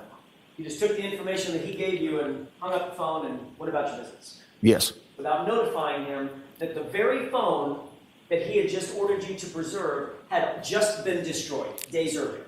No, the phone wasn't destroyed. I upgraded the phone. The data was destroyed, sir. Correct?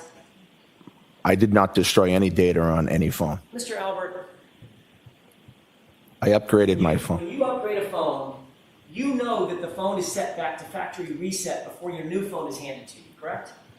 Happens every time. I don't know that. So if you have personal texts with your doctor, personal communications with Mr. Henning, your lawyer, you're just going to hand that to a pimply-faced kid at Best Buy and say, here's my phone? You know that data is destroyed when you upgrade your phone, right? I think some things come over across contacts, things like that, so I don't know that for sure. You can back up your data, sir, but the phone data is destroyed for all purposes. It's factory reset, correct? I don't know that. How long have you had a phone? That's an iPhone. Years. How many times have you upgraded your iPhone? Multiple times. Every single time you upgrade it, you know that the phone prior, the data is destroyed on it, correct? Usually my contacts come over and my photos come over. Sir, So that's a backup.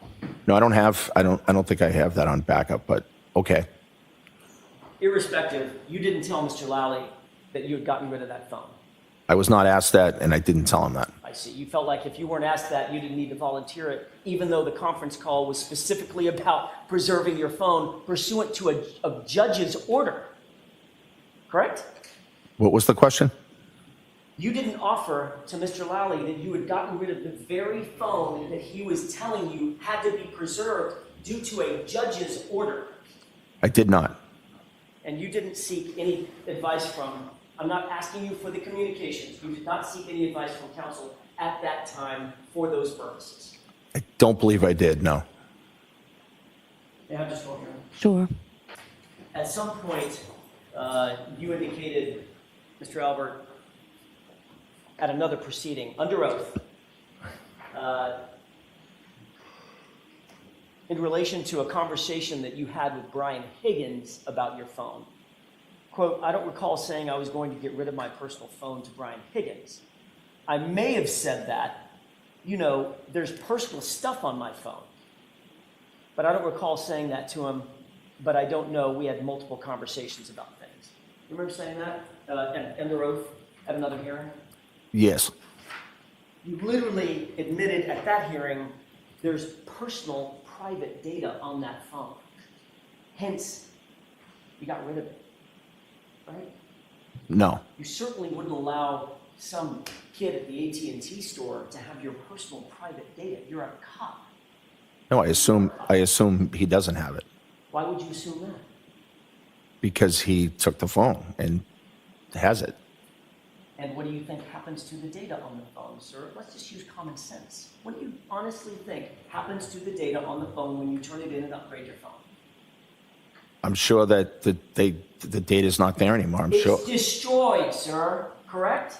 I don't know that for a fact. I know that some things are transferred back to the new phone. You just said, you know the data is not there. Some data, I guess, isn't. Yes. No, that's all I have. All right, Mr. Lally, any questions? No, Your Honor. Okay. All right, I'm going to take a short recess. I want to let this witness, if he chooses to have a few minutes. All right, Mr. Jackson, go right ahead. Thank you, Your Honor. Mr. Albert, you were notified by the Commonwealth that on September 23rd, 2022, a judge specifically ordered you to preserve that phone and all its data, the phone ending in 0888. Is that right? Yeah, at what time are you asking me that I was notified? That day or the next? On the 23rd? On the 23rd or the 24th of September? No. Isn't it true that you were provided a letter by the Commonwealth that stated the following? Your Honor, if I may read this. Yes, there's no objection. Thank you.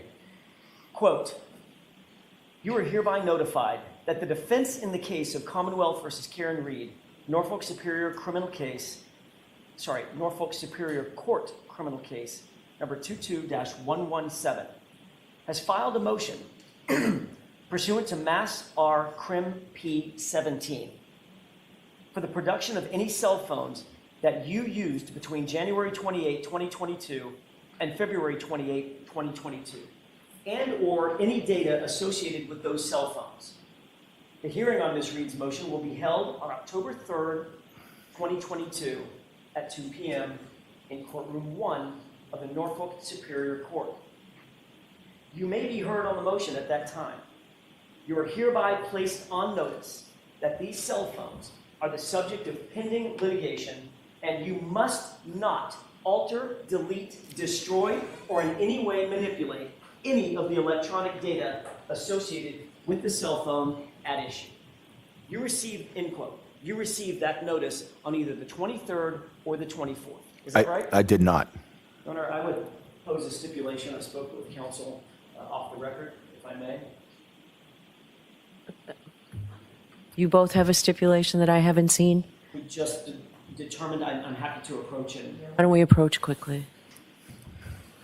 May I, Your Honor? Yes. I would offer the following stipulation that on either September 23rd or September 24th, the Commonwealth sent a letter on Commonwealth letterhead to Mr. Albert's attention, stating exactly what was just read into the record pursuant to the court order dated September 23rd, 2022.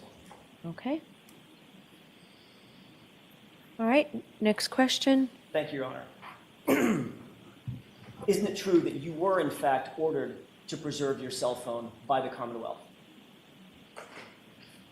At some point, I was made aware of that, yes. All right, let's just get to the brass tacks. Where's your phone? My phone was upgraded and traded in for a new phone. Your phone was upgraded and traded in for a new phone. Yes. Okay. Another way to say that is you traded your phone in and got rid of it, correct? I traded my phone and upgraded it. Yes. When did you get rid of your phone ending in 0888? I upgraded my phone in September, third week of September, maybe around 22nd. The 22nd of September. I believe so. I can't be sure of the exact date. So according to you, you got rid of the phone that was the subject of a court order preservation the day before it was ordered preserved, right? Rephrase the question, please? This order, it was just stipulated, this order is dated September 23rd, 2022. It was just stipulated that on the 23rd or 24th, you were then sent a notice to preserve the phone. And your testimony is on the 22nd, the day before this all happened, you upgraded your phone and got rid of it in total, correct? I upgraded my phone on and around the 22nd, yes. And you knew that all of the data on that phone would be factory reset and destroyed. Objection. Do you know that, sir? I do not know that. How many times have you upgraded your phone in your iPhone? I'm not sure. 4 or 5 times, maybe. You're aware that when you turn a phone in and you upgrade it, the phone that you turn in, that data is factory reset, meaning it's gone. It's destroyed off of that device, correct? Well, I think some data transfers and some doesn't. We're not talking about a backup. I'm talking about the physical phone. That physical phone becomes a brick when you turn it in, correct? Correct that it becomes a brick? I don't know. It becomes effectively a brick. There is no data left on the phone. I'm not talking about backup data onto a cloud. I'm talking about that phone. So the old phone, yes. Yeah, it's just everything on it's destroyed, correct? Right, although some of the data transfers to your new phone. And you're aware that the very data that you were ordered to preserve would have been destroyed, according to you, the day before. Correct?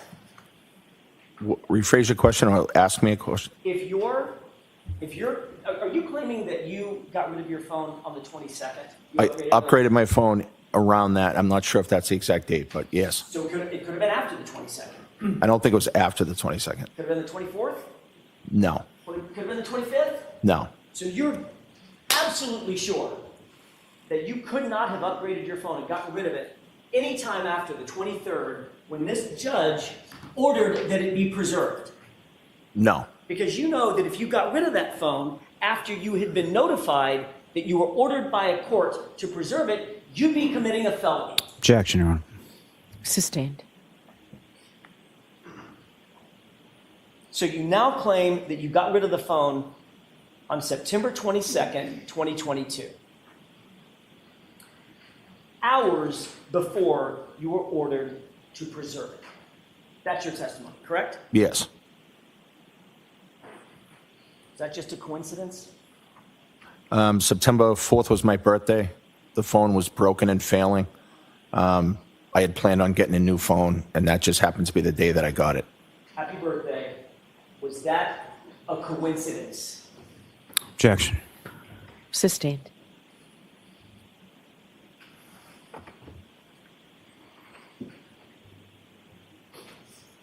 You were asked at another hearing in June of 2023 that exact question, correct? Whether it was a coincidence. You remember that? I don't. You recall being asked, quote, so it's just a coincidence that within minutes, hours, or days... Objection, Your Honor. Let's hear the question first.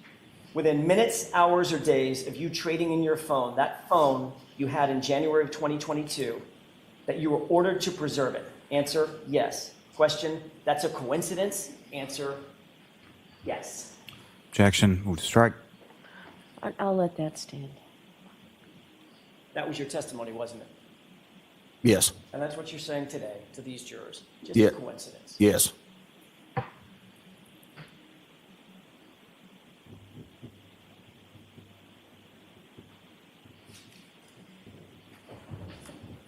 Did you and Brian Higgins agree with each other that you were both going to get rid of your phones? Objection. I'll allow that. No. You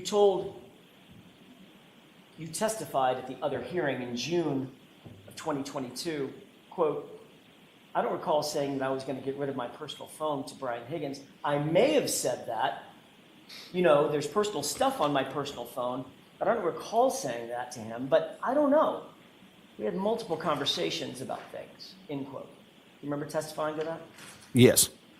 So you're not ruling out the fact that you may have told Brian Higgins that you intended to get rid of your phone, correct? No. You're not ruling out the fact that Brian Higgins may have told you that he intended to get rid of his phone. No, I don't remember him saying that to me. Your testimony was, quote, I know there were conversations about the phones. I just can't say if he was going to get rid of his phone or not, end quote. You testified to that, didn't you? Yeah, I have no idea what he was going to do. I'm asking, are those your words? Did you testify to that under oath? Yes, although I don't know the context of the time that they were asking that question. June of 2020. No, not the date of the hearing, but when they were asking if and when that conversation took place. Does it really matter? When it took place? I think so, yes. Well, you talked to Brian Higgins about getting rid of your phones. When do you think you had that conversation? I don't think I talked to Brian Higgins about getting rid of my phones. Well, you just said you can't rule out the fact that you had conversations with Brian Higgins about your phones and possibly getting rid of your phones. Right? No, I don't think that's what I said. You two discussed the fact that you both wanted to get rid of your phones. I don't remember having that conversation with Brian Higgins at all. Your testimony was, quote, I know there were conversations about the phones, sir. Correct? Correct that that's what you're reading. So if you're having conversations with Brian Higgins about the phones, what the heck were you talking about? I don't know the timing of when they asked when those conversations were. Mr. Albert, So I'm leaving it open to you. I don't care when it was. I'm asking you, have you ever had a conversation with Brian Higgins about your phones, respectively? we may have, I can't remember that conversation specifically. Then why, in June of 2023, did you testify, I know there were conversations about the phones with Brian Higgins, end quote? I'm not sure of the context of that. So now you just can't remember. No, I don't think I could remember during that testimony either. I think if you read the whole thing, I think I said I'm not sure, I don't remember. Your quote was, I know there were conversations about the phones. I just can't say if he said he was going to get rid of his phone or not, end Right, quote. right. Does that help refresh your recollection? Yes. So now as you sit here and you answer my question, did you and Brian Higgins have a conversation about your phones? I don't remember having that conversation with Brian Higgins. All right, let's shift gears.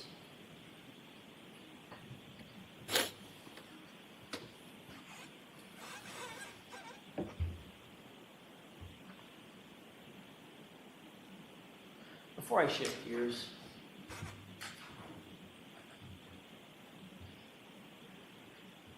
you're aware that Brian Higgins has also gotten rid of his phone, correct? I am not aware of that until after the time you're talking about. So, without qualifying your answer, answer my question. As you sit here, you're aware that Brian Higgins has also gotten rid of his phone.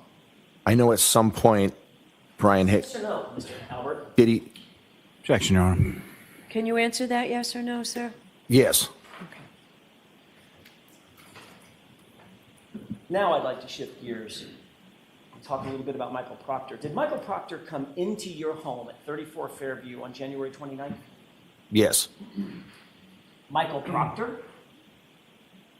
Let me rephrase the question. I want to make sure I'm not talking about Officer Lang, Officer Good. Right. Michael Proctor from the Massachusetts State Police, did he come into your home on January 29th? He conducted an interview with my wife, and I don't remember if it was the 29th or the 30th. That's what you're asking. Wasn't that interview on February 3rd? I feel like it was earlier than that, but it could have been February 3rd. Okay. Presume for purposes of my question that it was February 3rd that Michael Proctor interviewed your wife. Then he would not have come into your home on the 29th, 30th, 31st, 1st, or the 2nd. Right. And you know from your training, obviously, as a first responder, the first 48 hours of an investigation are absolutely critical, correct? Objection. Do you know that, sir? In that context, I don't. Okay, next question. I mean, you're aware there's a TV show called First 48. Objection, Your Honor. Assistant. Do you think the first 48 hours of a criminal investigation are critical? Objection. You do know that the longer you wait to properly investigate anything, the better chance that evidence can be manipulated or destroyed, right? You would agree with that. Yes. Did an investigator or any forensics team ever come into your house, ever, to photograph your entire home? No, I wish they had. Did an investigator, yeah, me too. Objection, Your Honor. Sustain. Did an investigator or a forensics team ever come into your house to search for physical evidence? No. Did an investigator or a forensics team ever come into your house to search for trace evidence? No. Did an investigator or forensics team ever come into your house to take carpet samples, flooring samples from the basement, for instance? No. And to this day, you're aware that that's never happened. Yes. Sir, you were in the Marines before you were a police officer, correct? Yes. You're a combat veteran? Yes. How long were you in the Marine Corps? 4 years? During the course of your Marine and military training, did you have any training in hand-to-hand combat? Objection. I'll allow it. Yes. In addition to your Marine training on the subject, did you also receive additional training from the police department through the academy or otherwise on basic hand-to-hand combat? No. So that's not part of the academy? Not hand-to-hand combat, no. Fighting techniques, use of batons, things of that nature? Defensive tactics. Defensive tactics. Okay, that's fighting, right? Well, it's not hand-to-hand combat, no. Okay, fair enough. I may be using the wrong word. It's physical, it's training on how to either defend yourself or control another person physically. Yes. I mean, they're not going to send you out there on the streets completely ill-equipped. They need to know that you know how to defend yourself and how to put somebody in custody that doesn't want to be in custody, correct? Yes. And that might include fighting. It could, yes. And beyond your Marine training and your police training, you're independently trained in techniques of fighting. Have I boxed before? Yes. Okay. And you've trained in boxing. It's not like you just walk up and smack a heavy bag, right? You'd have to rephrase. You've trained. You're a trained boxer. You're a trained fighter. I've boxed in the past, and I've trained to box, yes. Yeah. I mean, I'd hit a heavy bag, Right. but I'm not a trained fighter. You're a trained fighter. All right, so there's an objection. You were standing, Mr. Lally. Yes, Your Honor. Jurors, disregard that. Mr. Jackson, no comments, just questions, please. Yes, Your Honor. In fact, your boxing skills were featured in a TV show that you were featured in as well, correct? Objection. I'll allow that. No. You were, in fact, no? That they were featured in a show? No. You were never shown on TV in a ring sparring with somebody? I may have been shown training, but I don't think I was having a boxing match. No. Okay, I wasn't suggesting that you were having like a paper. I was asking, is there a TV show that ever showed you in a ring boxing? Well, that's not what you asked me, but if you're asking me that now, yes. I'm asking you that now. I apologize. My questions are somewhat inartful. Yes. You understand the question now? Yes. And you have been shown, I use the word featured, you've been shown on television in a boxing ring, Yes. sparring. I haven't seen the video in a while. I'm not sure if I was sparring. If we can, Your Honor, with the court's permission, can we take a look at Exhibit 53? Okay. There's a clip starting at, it's time of day 11:47 and 15 seconds to 11:48 and 35 seconds, maybe a minute and a half.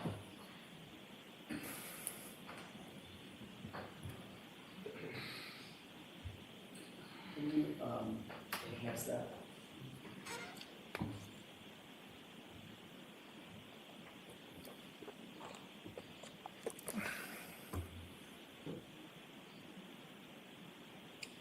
Pause. Do you see the two men in the foreground? Yes. Who are those two men? Looks like myself and Brian Higgins. Does it look like yourself and Brian Higgins, or is that yourself and Brian Higgins? Yes, it is. Okay. We can go ahead and play that. Sorry.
I've got one more clip to play, but I have a couple of questions, Your Honor. Would you, Let's take it down and you can put the other one up after the questions.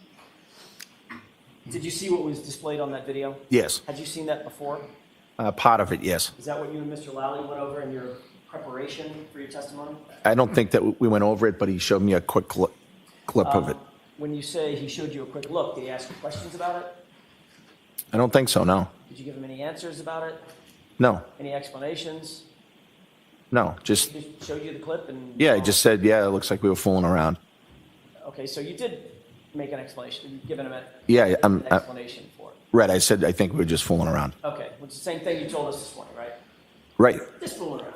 yeah, just having fun with my friends and hanging out and fooling around. Absolutely. What were you doing? Describe what you were doing. Having fun with my friends, hanging out, just being silly. Okay. Describe physically what you were doing in the video. I was playing around, sort of getting in a boxing stance. Okay. Otherwise known as a fighting stance, correct? Yeah, for a second, yes. Okay. And what did Brian Higgins do when you got into a fighting stance? It looked like he was kind of doing the same thing. Got into a fighting stance as well, correct? Yeah, What were you two talking about? You can tell you're talking, right? yeah, I don't know what we were talking about. We were just being silly, fooling around, having fun. Were you giving him advice on the proper way to get into a fighting stance or a boxing stance? No, You giving him some advice or some indicators about how to best position himself if someone is taking an aggressive stance against him? no. Is he telling you what he thought was a good technique for fighting or boxing? I don't think it was that serious. We were just playing, fooling around. But both of you were in fighting stances facing off against each other, correct? Yeah, for a second or two. And Mr. Higgins, you saw him bob his head and then start walking toward you like a boxer might, correct?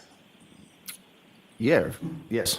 And then you got down, you pulled the pant legs up, and you squatted down to indicate getting low, having low center of gravity, correct? That would not, that's indicating being silly. Okay. That's and then at not. some point, while you're being silly, you then faked a right punch toward him, correct? I didn't notice that, but I'm not sure. Can we take a look at the next part of this clip, which is at time of day 11:55 and 51 seconds. I'm sorry, 11:54 and 52 seconds.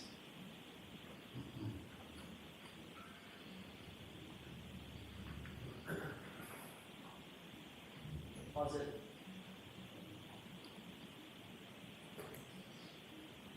And highlight it.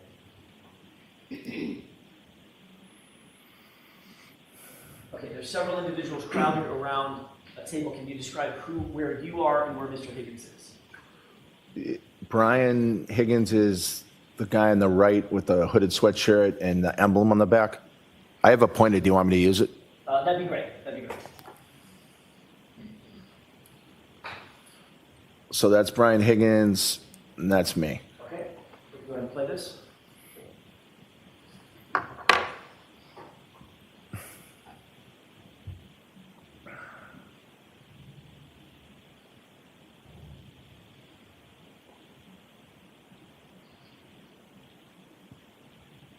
Pause. Did you see what you just did? Yes. What did you do when you slapped his right arm? What did I do? What did you do? What are you doing? It looks like I'm just being silly, fooling around. Okay, I'm going to ask you for a little bit more physical description. What are you doing? Why are you grabbing him from behind? I don't really know. Is that a wrestling hold? No, Is I that don't think a so. control hold? No, I don't think so. Is that some sort of a control hold that you've used in the past? Bear hugging somebody? No. Okay. That's just a silly fooling around with my buddy. Let's go ahead and play this.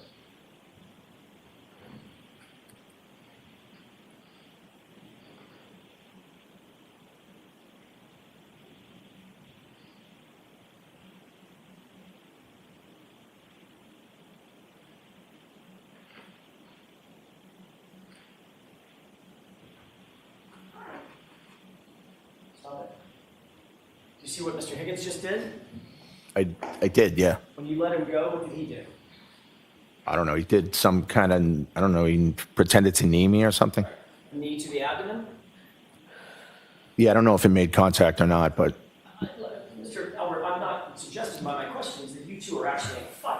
Right.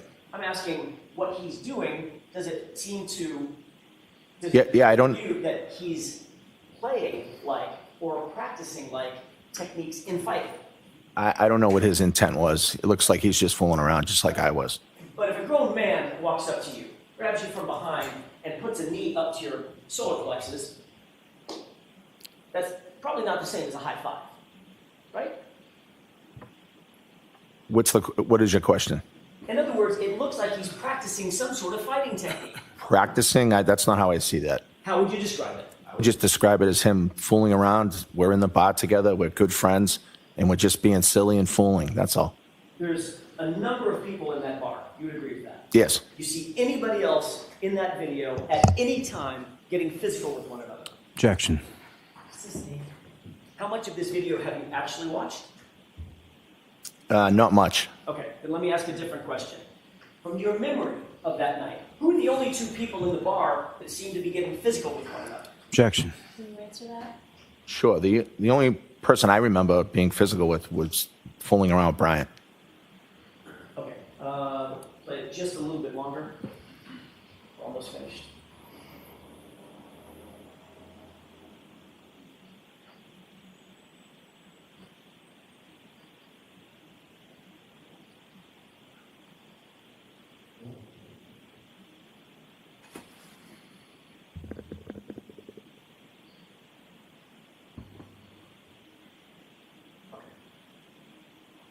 You can take that down.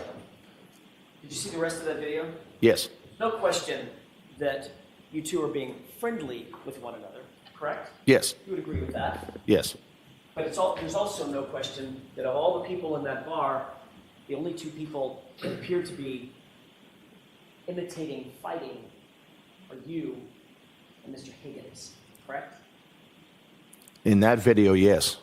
And, is there another video? Well, no, I just don't know what everybody else was doing in the bar. Do you remember anybody else? You know, Julie Albert or I don't remember. Nicole getting into a scrap with someone? No. No, it's just you two, correct? Yes. Mr. Albert, this is minutes before everybody headed to your house at 34 Fairview, correct? Yes. Including John O'Keefe. Yes. Going back to the morning of January 29th, everyone had left your location. This is after you had already arrived, had a couple of beers, and people started leaving. Everybody was gone from your location at about 1:45 a.m., maybe a little thereafter. That seems right. Caitlin being the last person to leave. I believe so, yes.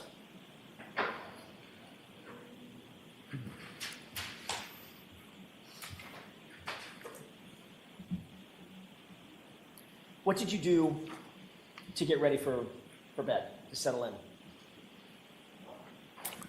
I went upstairs and just lied in bed. The TV was on. I was just kind of watching TV. You have a nightstand? I do. Is it on your side of the bed or Nicole's, or you have one on each? We may have had one on each in that house. Put your phone on your nightstand? No. Where'd you put your phone? The phone was in bed with me. So your testimony is that you get in bed after being on a road trip all day long, then at restaurants and at bars, then at a get-together at your house. And when you go to bed, you don't charge your phone? No. I had the phone in the bed with me. Why would you have the phone in bed? We have 5 kids, and, you know, if somebody was trying to call or if I needed to reach them, it's just kind of a habit I do. I put my reading glasses and my phone in bed with me. And you don't charge it? Sometimes I charge it, but not as a routine, no. So you're worried about having your kids out, and they might need to get a hold of dad, so you make sure that your phone is nice and close, but it can just run out of batteries? Well, if it's dying, then I'll put it in the charger, but if not, I just leave it on the bed. Well, what about that night? That night, the phone was on the bed. How do you know? Well, I remember the phone being on the bed. You have a specific recollection from 2.5 years ago about the state of the battery charge on your phone such that you know that it was in your bed that night? No, I just know as a routine, I keep my phone in the bed with me. That's not what you just said. You just said it depends on whether or not the battery needs to be charged, it's whether or not you charge it. My answer is that sometimes I, of course, charge my battery, Of course you have. but I sleep with the phone in my bed. Every single night? Yes, mostly every night. I thought you just said 4 questions ago, it depends on whether or not the phone needs to be charged. Sometimes you keep it in the bed, sometimes you put it on the charger. If the phone needs to be charged, I charge it, but I sleep in bed with my phone. Mr. Albert, did your phone need to be charged that night? I don't remember if it did, but I slept in bed with the phone. You've been on a road trip most of the day, correct? Yes. You've been out at bars that night, correct? Mm-hmm. Is that yes? Yes. You weren't charging your phone. We just saw the video. You weren't charging your phone at the bar. Right. So when you got home, clearly put your phone on a charger, didn't you? But I did not. So if your kids needed to get a hold of you, why would the phone being in your bed be any assistance to you instead of just on the charger at the nightstand? That's just what I've always done. I just keep it in my bed. My wife does the same thing. Okay. So now you've got 2 phones in the bed. Yes. Okay. And your glasses. Yes. Right between the 2 of you. Yes. Got it. Does your phone have a ringer on it? It does. Ever thought about maybe turning the ringer on just in case the kids need to get a hold of you?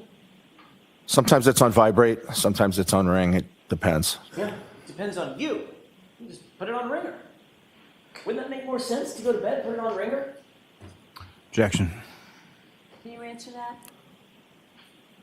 All I can answer is that I sleep with my phone in my bed. That's just what I do. And you know what I'm about to ask you, which is why you're saying you sleep with the phone in the bed, correct? All right, I so s- that's sustained, that's stricken. Come on, Mr. Jackson. All right. What else is in the bed with you? Your keys, your wallet, any other pocket items? No. Just the phone and your glasses.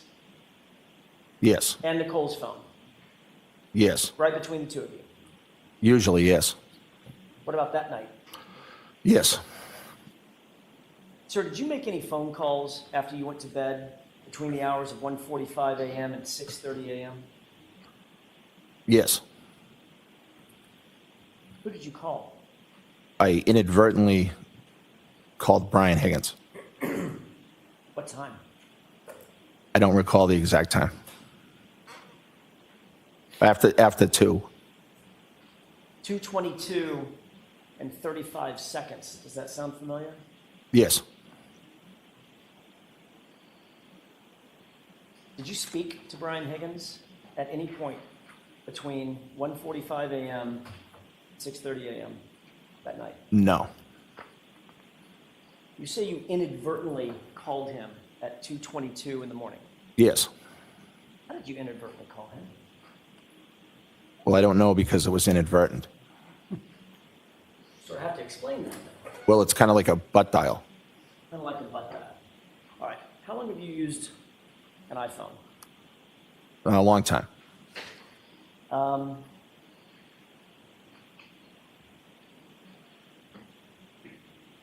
a matter of fact, you've been asked this question before, haven't you? Yes. Hence my question. You knew what I was going to ask you. Objection, Your Honor. I'll withdraw it. You indicated previously at a different hearing in June of 2023 that you were, quote, hanging out with your wife, and you must have butt dialed Mr. Higgins, correct? Yes. At 2:22 and 35 seconds on January 29th, 2022, correct? Yes. You were asked how that could have happened, much like I just asked how that could have happened, right? Yes. And in that hearing, you said, quote, I'm not totally sure. Similar to what you just said here. Yes. And here you added that it could have been a butt dial. Yes. You were then called back to that same hearing, but at a different date, an ongoing hearing, right? Yes. That was in July of 2023, correct? Yes. You then changed your testimony and said, and I don't mean to be indelicate, but your testimony was then that you were in an intimate situation, I'll put it that way, with Nicole at the time. And that's how you butt dialed Brian Higgins, correct? I don't believe I said that's how I butt dialed Brian Higgins. That's the time. I think I said there was a time frame that was close. Okay. So I didn't say that, no. All right. What you said was you were in an intimate situation with Nicole at the time that the butt dial occurred, correct? I'm not sure if you have something you can read me or show me. Is it your testimony, let me just ask, is it Sure. your testimony that you and your wife were in the middle of some sort of sexual or intimate situation, and that's what caused you to butt dial the phone at that time at 2:22 a.m.? Objection. Sustain. I'd like to show you an exhibit briefly. Oh, sorry.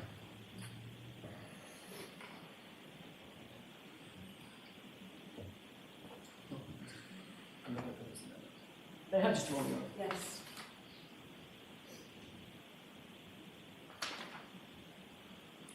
May I approach briefly? Yes. I'm not going to mark this. Just see if this refreshes.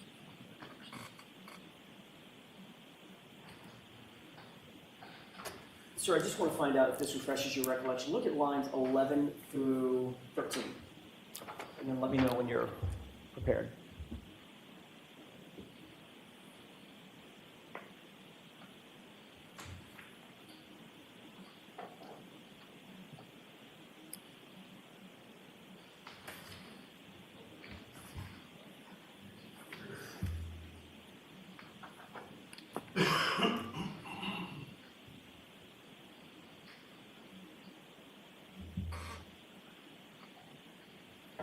Yes.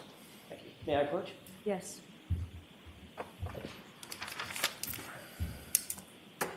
Does that refresh your recollection that you indicated at the other hearing that... Just the first part of that first. Does that refresh your recollection? It does. Okay, now you can. Thank you, Your Honor. Isn't it true that at the other hearing you indicated that at or around the 2:22 time frame, you and your wife were in bed together in an intimate situation? Yes, around that time, I think it reads.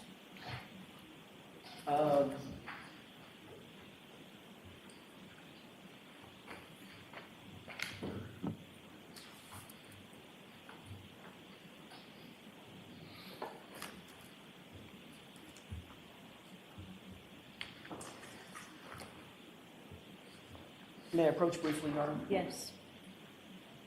Well, with the court's permission, let me ask a couple of questions.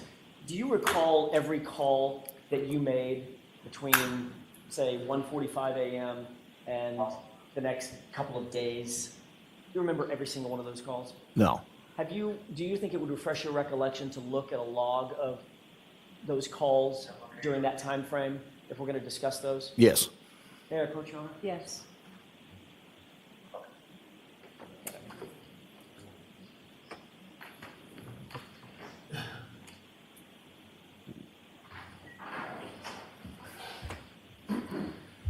Two logs. I'm just going to refer to.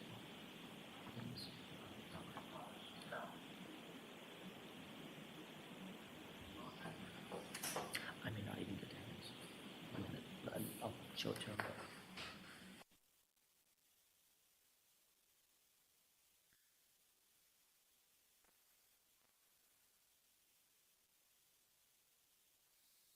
May I, Your Honor? Yes. That's 2 pages worth of documents. If it refreshes your recollection as we walk through this with the court's permission, let me know if you need to refer to that. Right. I'm not going to be able to read it right now. I'll do it as you ask. Correct, yeah. No, you don't need to read it right now. Just wanted to have it in front of you. By the way, you've seen these records before, correct? At the other hearing proceeding? I've seen some records before, yes. I don't know if these exact records or not. All right, and you've acknowledged that at least the first page, these are your phone records for the number ending 0888, correct? Yes. Okay.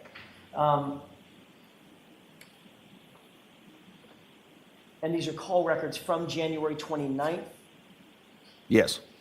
at 2:22 and 35 seconds in the morning, correct? Yes. Whose number ends in 5421? According to this, it's Brian Higgins. The call at 2:22 and 35 seconds appears to be 1 second in length, and that's from you to him, correct? It says 1 second. I don't, That would be the call, the initial call from you to him, the one that you claim is a butt dial. Is that right? yes. Did that call roll to voicemail, and then you immediately hung up? No, I don't recall if it, I don't know. So according to you, it was a butt dial that went to his phone that somehow lasted 1 second. Right. Okay. Then there's a second call. If you look at the second line down, there's a second call at 2:22 and 52 seconds, 17 seconds later, correct? Yes. That call is actually from Brian Higgins to you, isn't it? Yes. And that call doesn't last 1 second. That call lasts 22 seconds, correct? Yes. Obviously, you know how long 22 seconds is. What's that? You know how long 22 seconds lasts. Yes. So according to your phone records, you placed a call to him, and then 17 seconds later, he returned a call to you that lasted 22 seconds. Correct? That's what the records reflect, yes. When you woke up in the morning, you obviously checked your phone, did you not? I don't know if I did. Are you telling this jury that the call that came into your phone was a missed call, or did you answer it? I did not answer it. So it would have been a missed call. I just know I didn't answer the call. So it would have been a missed call. Well, I don't know. By definition. I don't know that to be a fact. I just know I didn't answer the phone call. I missed the call. Yes. That's what I mean. Right. You missed the call. Right. It did something on your phone and you just didn't answer it, according to you. Right. Okay. And again, you're using an iPhone. Yes. If you butt dialed Brian Higgins and he called you back and you didn't answer, you would have a very bright red missed call in your call log, correct? Objection. Do you know that? I don't know that. Have you ever missed a call on your iPhone before? Yes. And when you go to your call logs, it says missed call in red, correct? After your wife calls you, your kids call you. I don't think I've ever noticed that it's in red, and so no, I don't know that to be true. You're certainly alerted to the fact that it's a missed call, that you've missed a call, correct? If I were to go back and look at my incoming calls, it would probably say missed call, yes. And of course, if we asked you to show us your phone and show that that was a missed call, you couldn't do that because you've gotten rid of that phone, correct? Objection. Sustained. Did you tell anyone in law enforcement that next day that oddly Brian Higgins was calling you at 2:22 a.m. and you missed a call? No, I wasn't aware of that call. If a call went to voicemail on your phone, you would get that voicemail, correct? You'd get notice of it. If I checked my voicemails and there was a voicemail, I would get it, yes. That's my question. Did you get a voicemail from Brian Higgins? No. Which means he didn't leave a voicemail, Right. which would suggest that you answered the call, correct? Objection. Sustained. Let's talk for a second about this butt dial.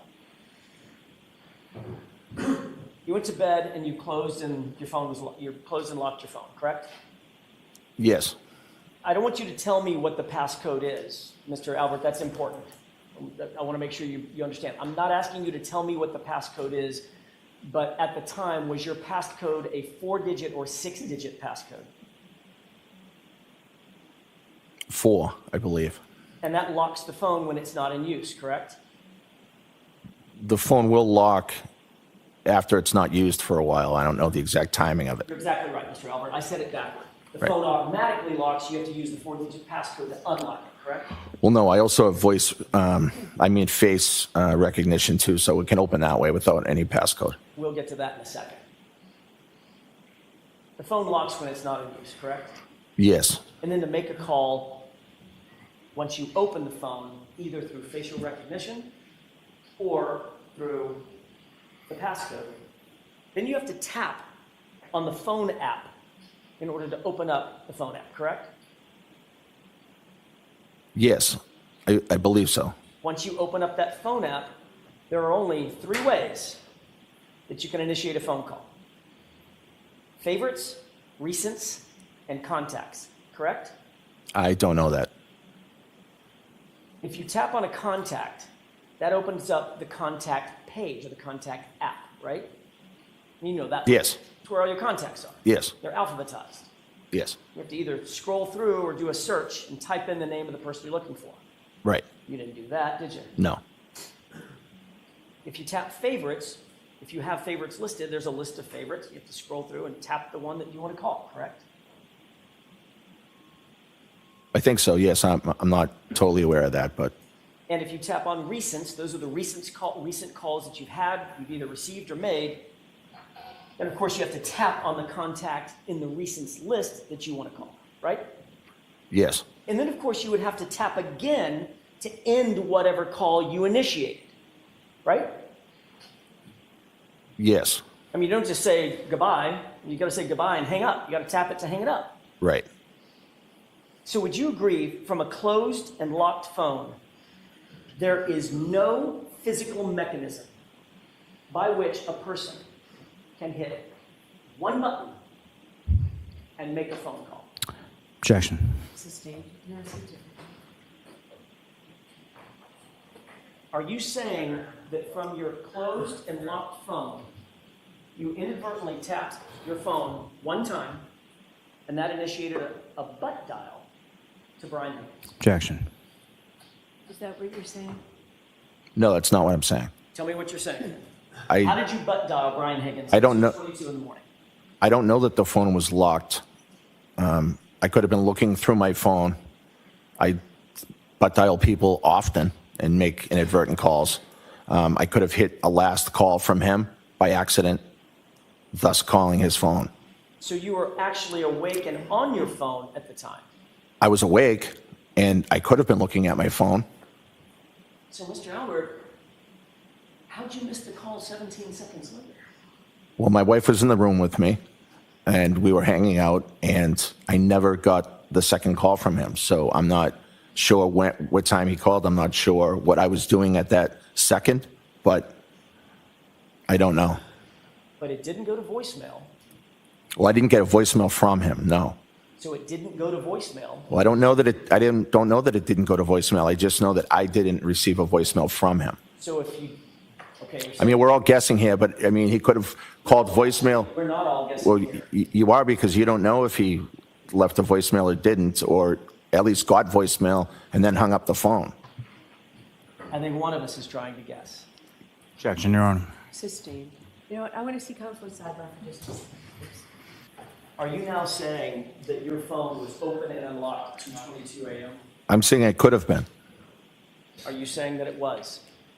I don't know. Mr. Albert, you were the only person that was there with your phone. Was the phone unlocked, and did you make a call? Objection. Can you answer that? Sure, I don't know. And 17 seconds later, again, presuming you're the only person there with the phone, did you answer that call? I did not. You would agree that in order to answer a call, you can't just look at your phone to answer it. It has to be swiped physically, correct? I think you can hit, I think it comes up green or red for the phone call, whether it's locked or not, and you can hit green. Right, but you have to hit a button. Yes. Did you hit a button to answer a call I from d- Brian Higgins? I don't. I don't mean to talk over you. Please let me finish my question. Did you hit a button to answer a phone call from Brian Higgins at 2:22 and 52 seconds in the morning? Not that I know of. You do know that that phone will not answer on its own, correct? Yes. And simply touching your butt will not answer that phone. It has to be swiped. No, I don't think it has to be swiped. You'd agree that a 22-second call from Brian Higgins had to have been answered by you. Isn't that right? Objection. Do you agree with that? No, Did Nicole, who else was in the room? just myself and my wife. And Chloe. Yes. But Chloe's not a human, so it was myself and my wife. By process of elimination, Nicole didn't answer that call, did she? No, Chloe, the non-human, didn't answer that call, did she? no. So who had to have answered the call, sir? Objection. Can you answer that? I don't remember answering that call. Could have hit the phone by accident, causing it to answer. Okay. Okay, let's move on from this, Mr. Jackson. Your Honor, if I could have one or two more questions. One more question. Now your testimony is you could have answered the call, correct? No, my testimony is that I don't know. You're asking me how it could have answered, and I'm trying to answer your question. At a prior hearing in June of 2022, you were asked this exact question, and you answered, quote, "Yeah, it's only possible that it's me," end quote, correct? I don't recall answering that way, but I'm not sure. And you were also asked, after being confronted with these records, quote, Objection. "I guess I could have talked to him," meaning Mr. Higgins, correct? I'll I don't- allow this, and this is- I don't recall saying that, no. Let's move on.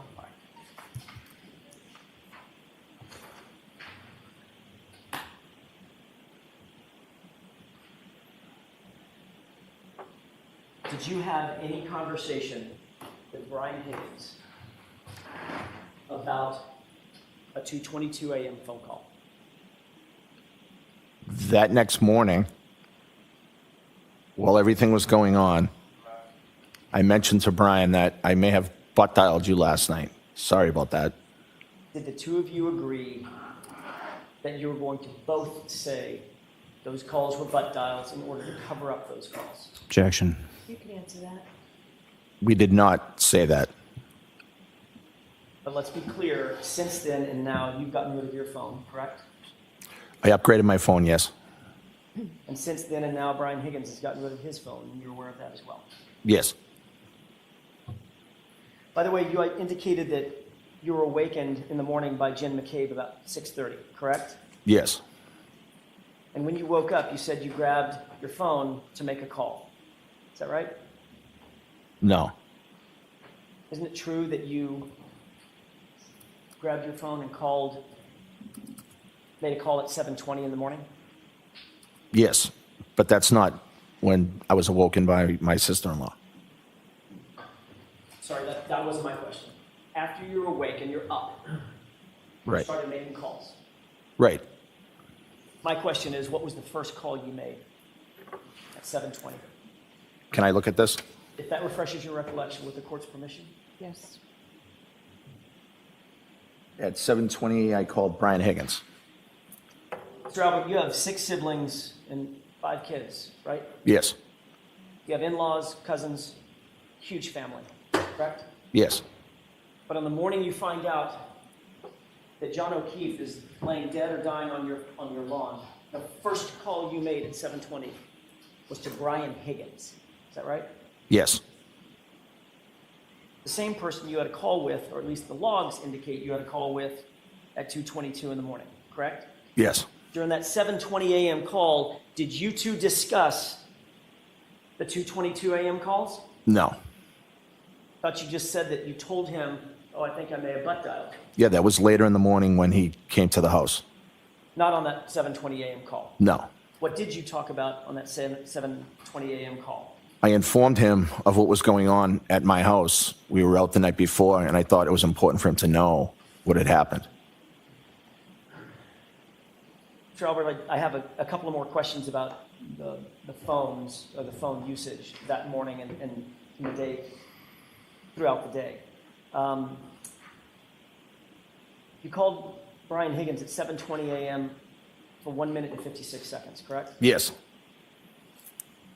Brian Higgins called you at 7:30 for 5 minutes and 47 seconds. Yes. You called Brian Higgins at 7:57 a.m. Spoke for 12 minutes and 33 seconds. Yes. You then called your brother, Kevin Albert, at 9:40 a.m. and spoke for 1 minute and 5 seconds. Yes. Chief Berkowitz called you at 9:50 a.m. and left a voicemail. Is that right? He didn't leave me a voicemail, but I think he called me. You called Chief Berkowitz back at 9:54, 4 minutes later, and spoke for 4 minutes and 40 seconds, right? Yes. You called Jim McCabe at 11:30 a.m. Is that right? Yes. And Jim McCabe called you back at 12:20 p.m. You spoke for 7 minutes and 52 seconds. Yes. You called Kevin Albert again at 2:01 in the afternoon and spoke for 8 minutes. Yes. You called Kevin Albert at 6:45. I'm sorry.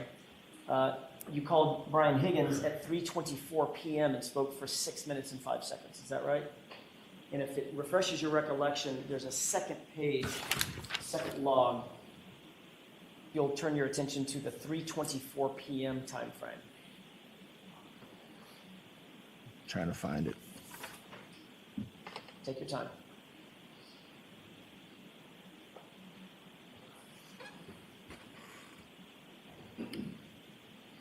What time are you referring to? 3:24 p.m.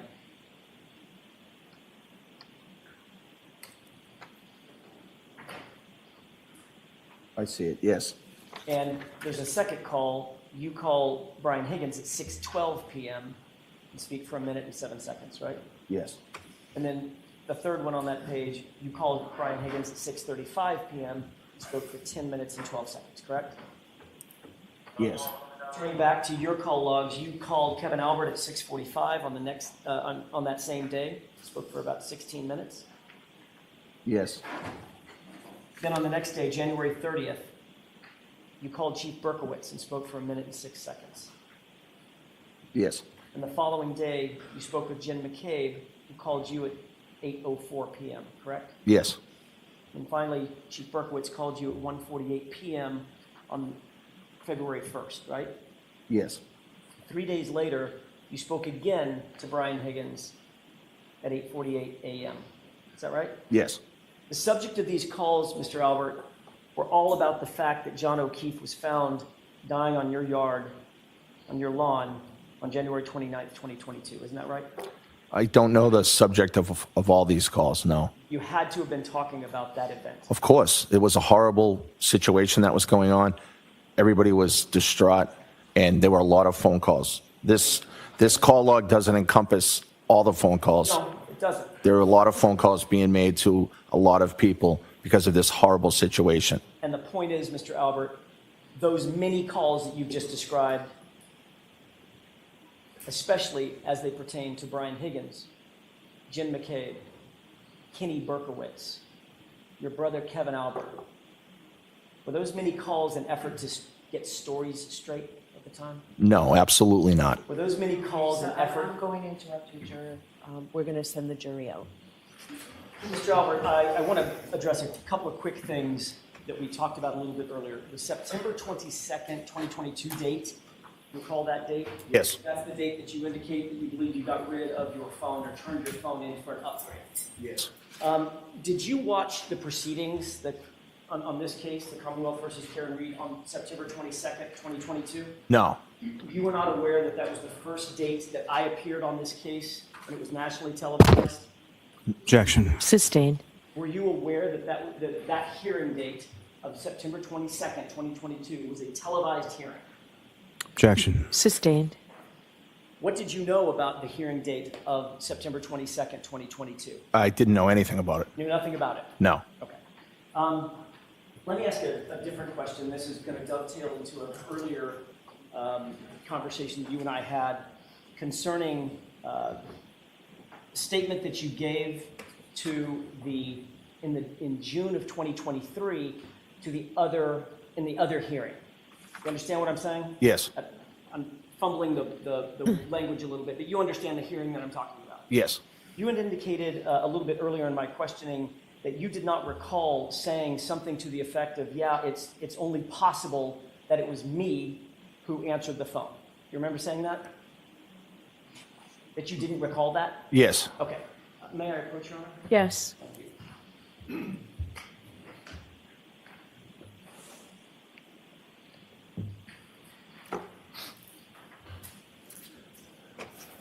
Mr. Albert, there's a highlighted portion of that transcript. If you would just take a look at that, and when you're finished reviewing it, just look up at me and let me know.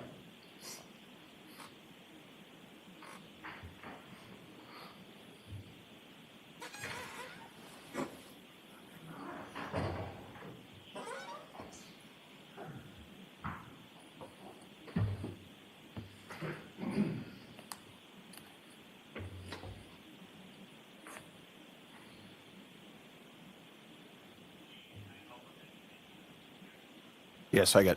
May I approach, Your Honor? Yes. Thank you.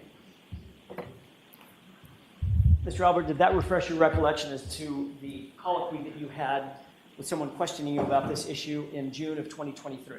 Yes. And in fact, you testified as follows. Question, can you just but then you? Objection, Your Honor, as far as the reading. As far as what? Reading from the transcript, he's asked him if his memories are fresh. All right, so go ahead and ask him a question. Don't read from the transcript. Did you in fact say in answer to the question, if it's not your wife and it's not your dog, who else is it possible on earth to answer this phone? Answer, yeah, it's only possible that it's me. Did you say that? Yes.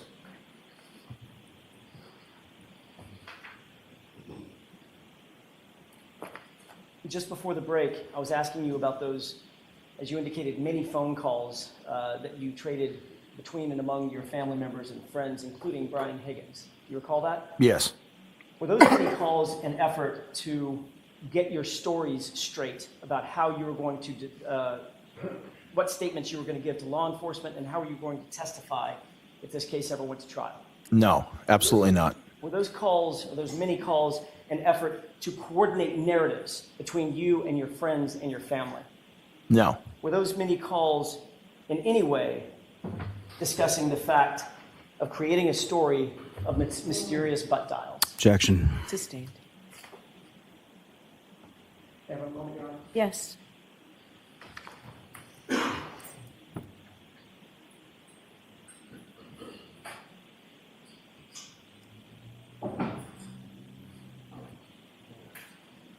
Thank you, Your Honor. I have nothing further. Okay.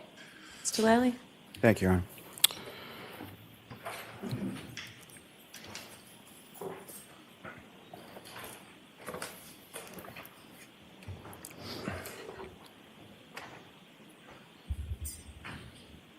Good afternoon, sir. Good afternoon.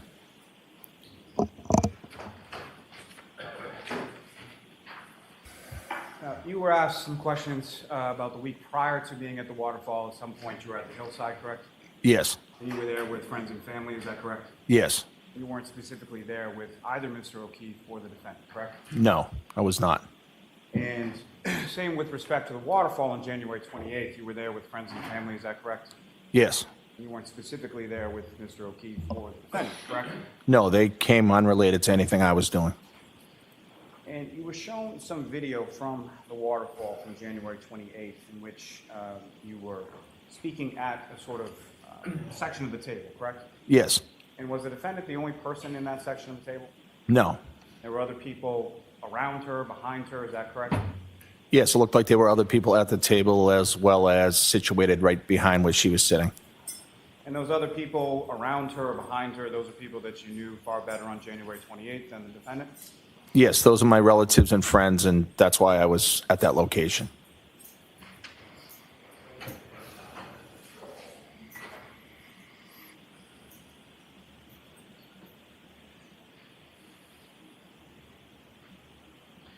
You were asked some questions about going over to Ms. McCabe's house later on in the afternoon of the 29th, correct? Yes. Why did you go over there?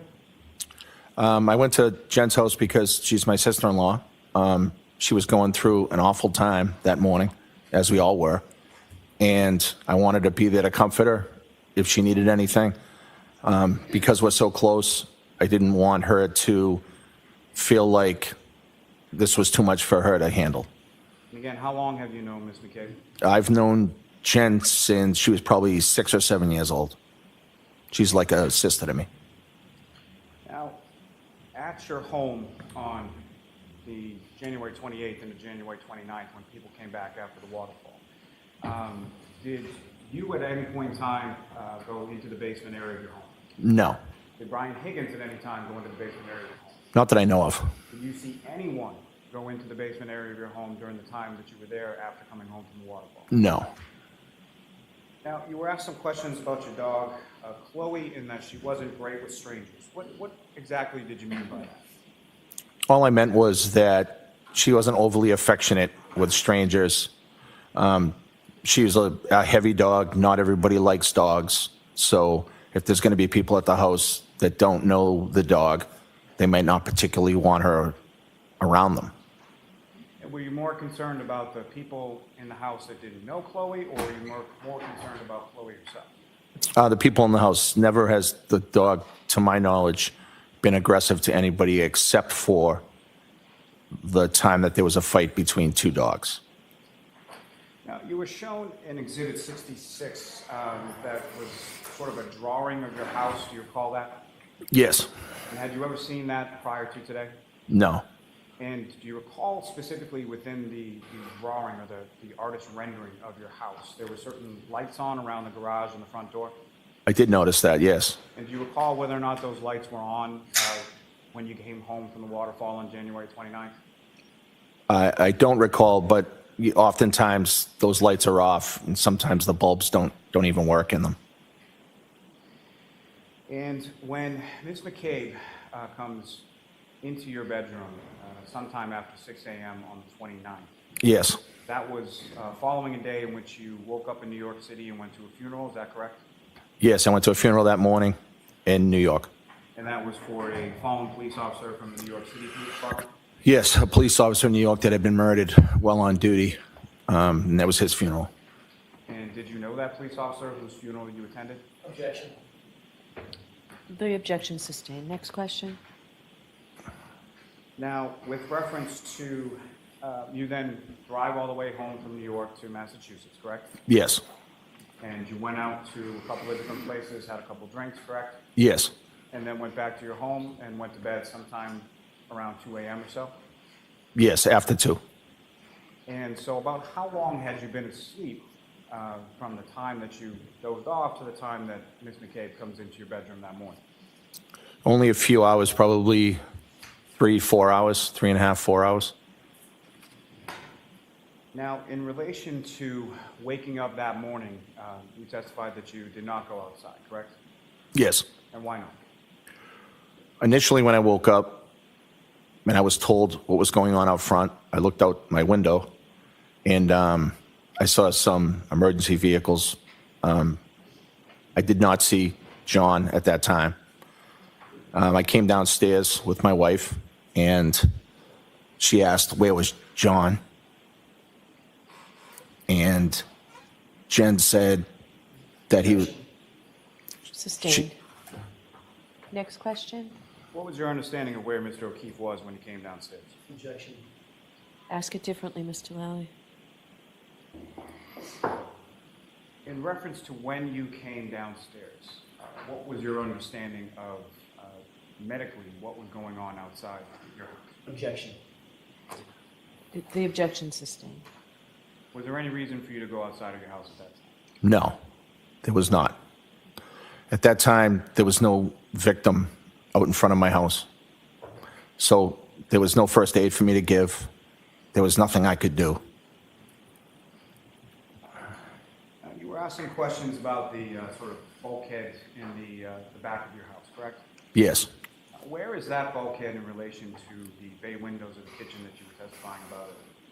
So the bulkhead door is directly under the bay windows in the kitchen.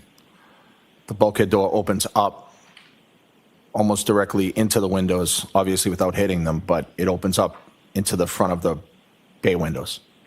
What you saw as far as that video that was shown to you, that's not what the bulkhead looked like, that's not what the door looked like at that time on January 28th or 29th of 2022? No, those are not the doors we had. And as far as the bulkhead was concerned, when that bulkhead was opened around that time, what, if any, kind of noise would that bulkhead make? A loud creaking, old rusty metal sound when you opened it. And is that something that if it was open and you were in the kitchen area, you could hear? Yes. Now, in reference to that bulkhead, what, if any, security, or what if, was it open, was it locked, how was that left? So the bulkhead door was shut and it was broken, so sometimes you could turn the middle thing to lock it, and sometimes it would be hard to do. But the wooden door that goes into the basement has a lock on the doorknob. That is a door that we keep locked because we don't use it. Now, as far as from the bulkhead, you were shown in that video a gate that opens up to the front yard area of the house, is that correct? Yes. And what, if any, other gates are located on the fence in your backyard? So we also have a gate on the rear part of the fence, and there's also a gate on the opposite side of the house. And the gate in the rear area of the fence, where does that lead to? So that leads to some woods, and then eventually you'll hit some train tracks. Now, with respect to your phone, that was something that you had upgraded prior to any notification you received from the district attorney's office or anything in relation to preserving your phone, is that correct? Yes. Now, with respect to that, as far as the information contained within the phone, there are certain types of information, are you familiar with being sort of backed up by the cloud? Yes. Would that include calls? It could. Could that also include text? Yes. Could that include photos? Yes. Could that include contacts? Yes. And the information that you were shown as far as certain call logs or call records, as far as you know, was that generated after that September of 2022 date? Yes. Now, with respect to the preservation, that was in regard to a motion the council had filed for your physical phone, correct? Yes.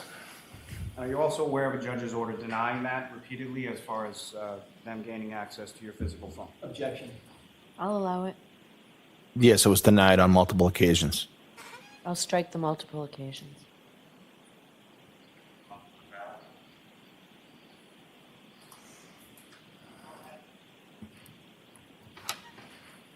You were asked some questions about boxing, correct? Yes. And the boxing that you did, that was in relation to a group associated with the Boston Police Department, is that correct? Yes.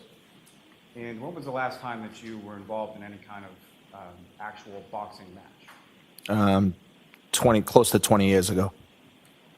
Now, with respect to some of the training that you were talking about, with respect to the Boston Police Department, you were given some training as far as defensive tactics, is that correct? Yes. And is that something that is standard, that is sort of given and administered to every Boston police officer? Yes, and within the academy, you go to the defensive tactics training. And that would include Thank- John O'Keefe, correct? Yes.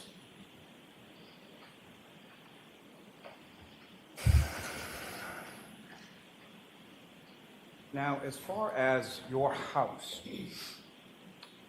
where you used to live, 34 Fairview Road, what, if anything, did you observe or notice with reference to cell phone reception in that area of your home?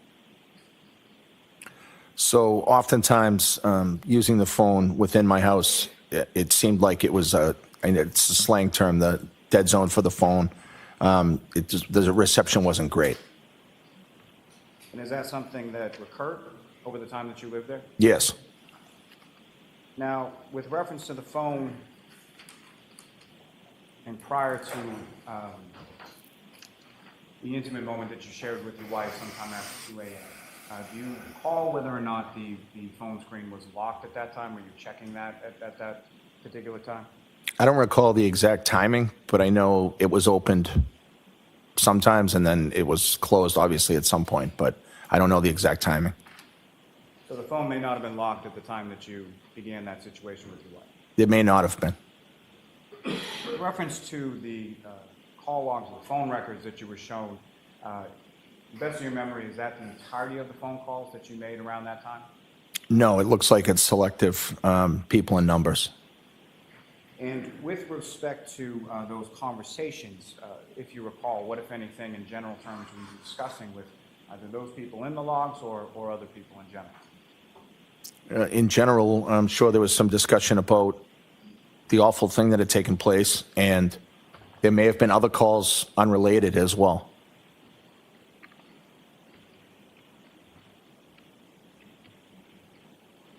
Can I have one moment, Your Honor? Yes.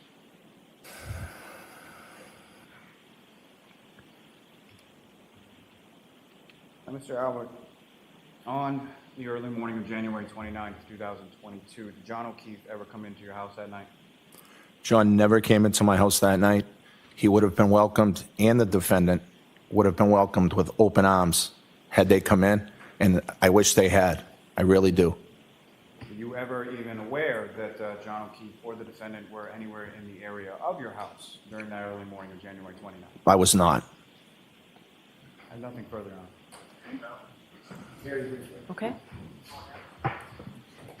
Mr. Albert, you talked about cell phone reception not being good in your house. When did you and Mr. Lally talk about that cell phone reception issue? The what? Cell phone reception issue in your house. It came up during one of the preps. Which prep? I don't remember which prep, probably the last one. I thought you only had one prep with Mr. Lally. Well, we had the prep before the grand jury, and then I had the prep for this trial. Okay, so So that's two. so you brought up the fact that you had bad cell phone reception in that preparation. The conversation came up, yes. Mr. Lally taking notes. I don't recall if he was taking notes. Was this recorded? I don't believe so. And where did you say this conversation took place?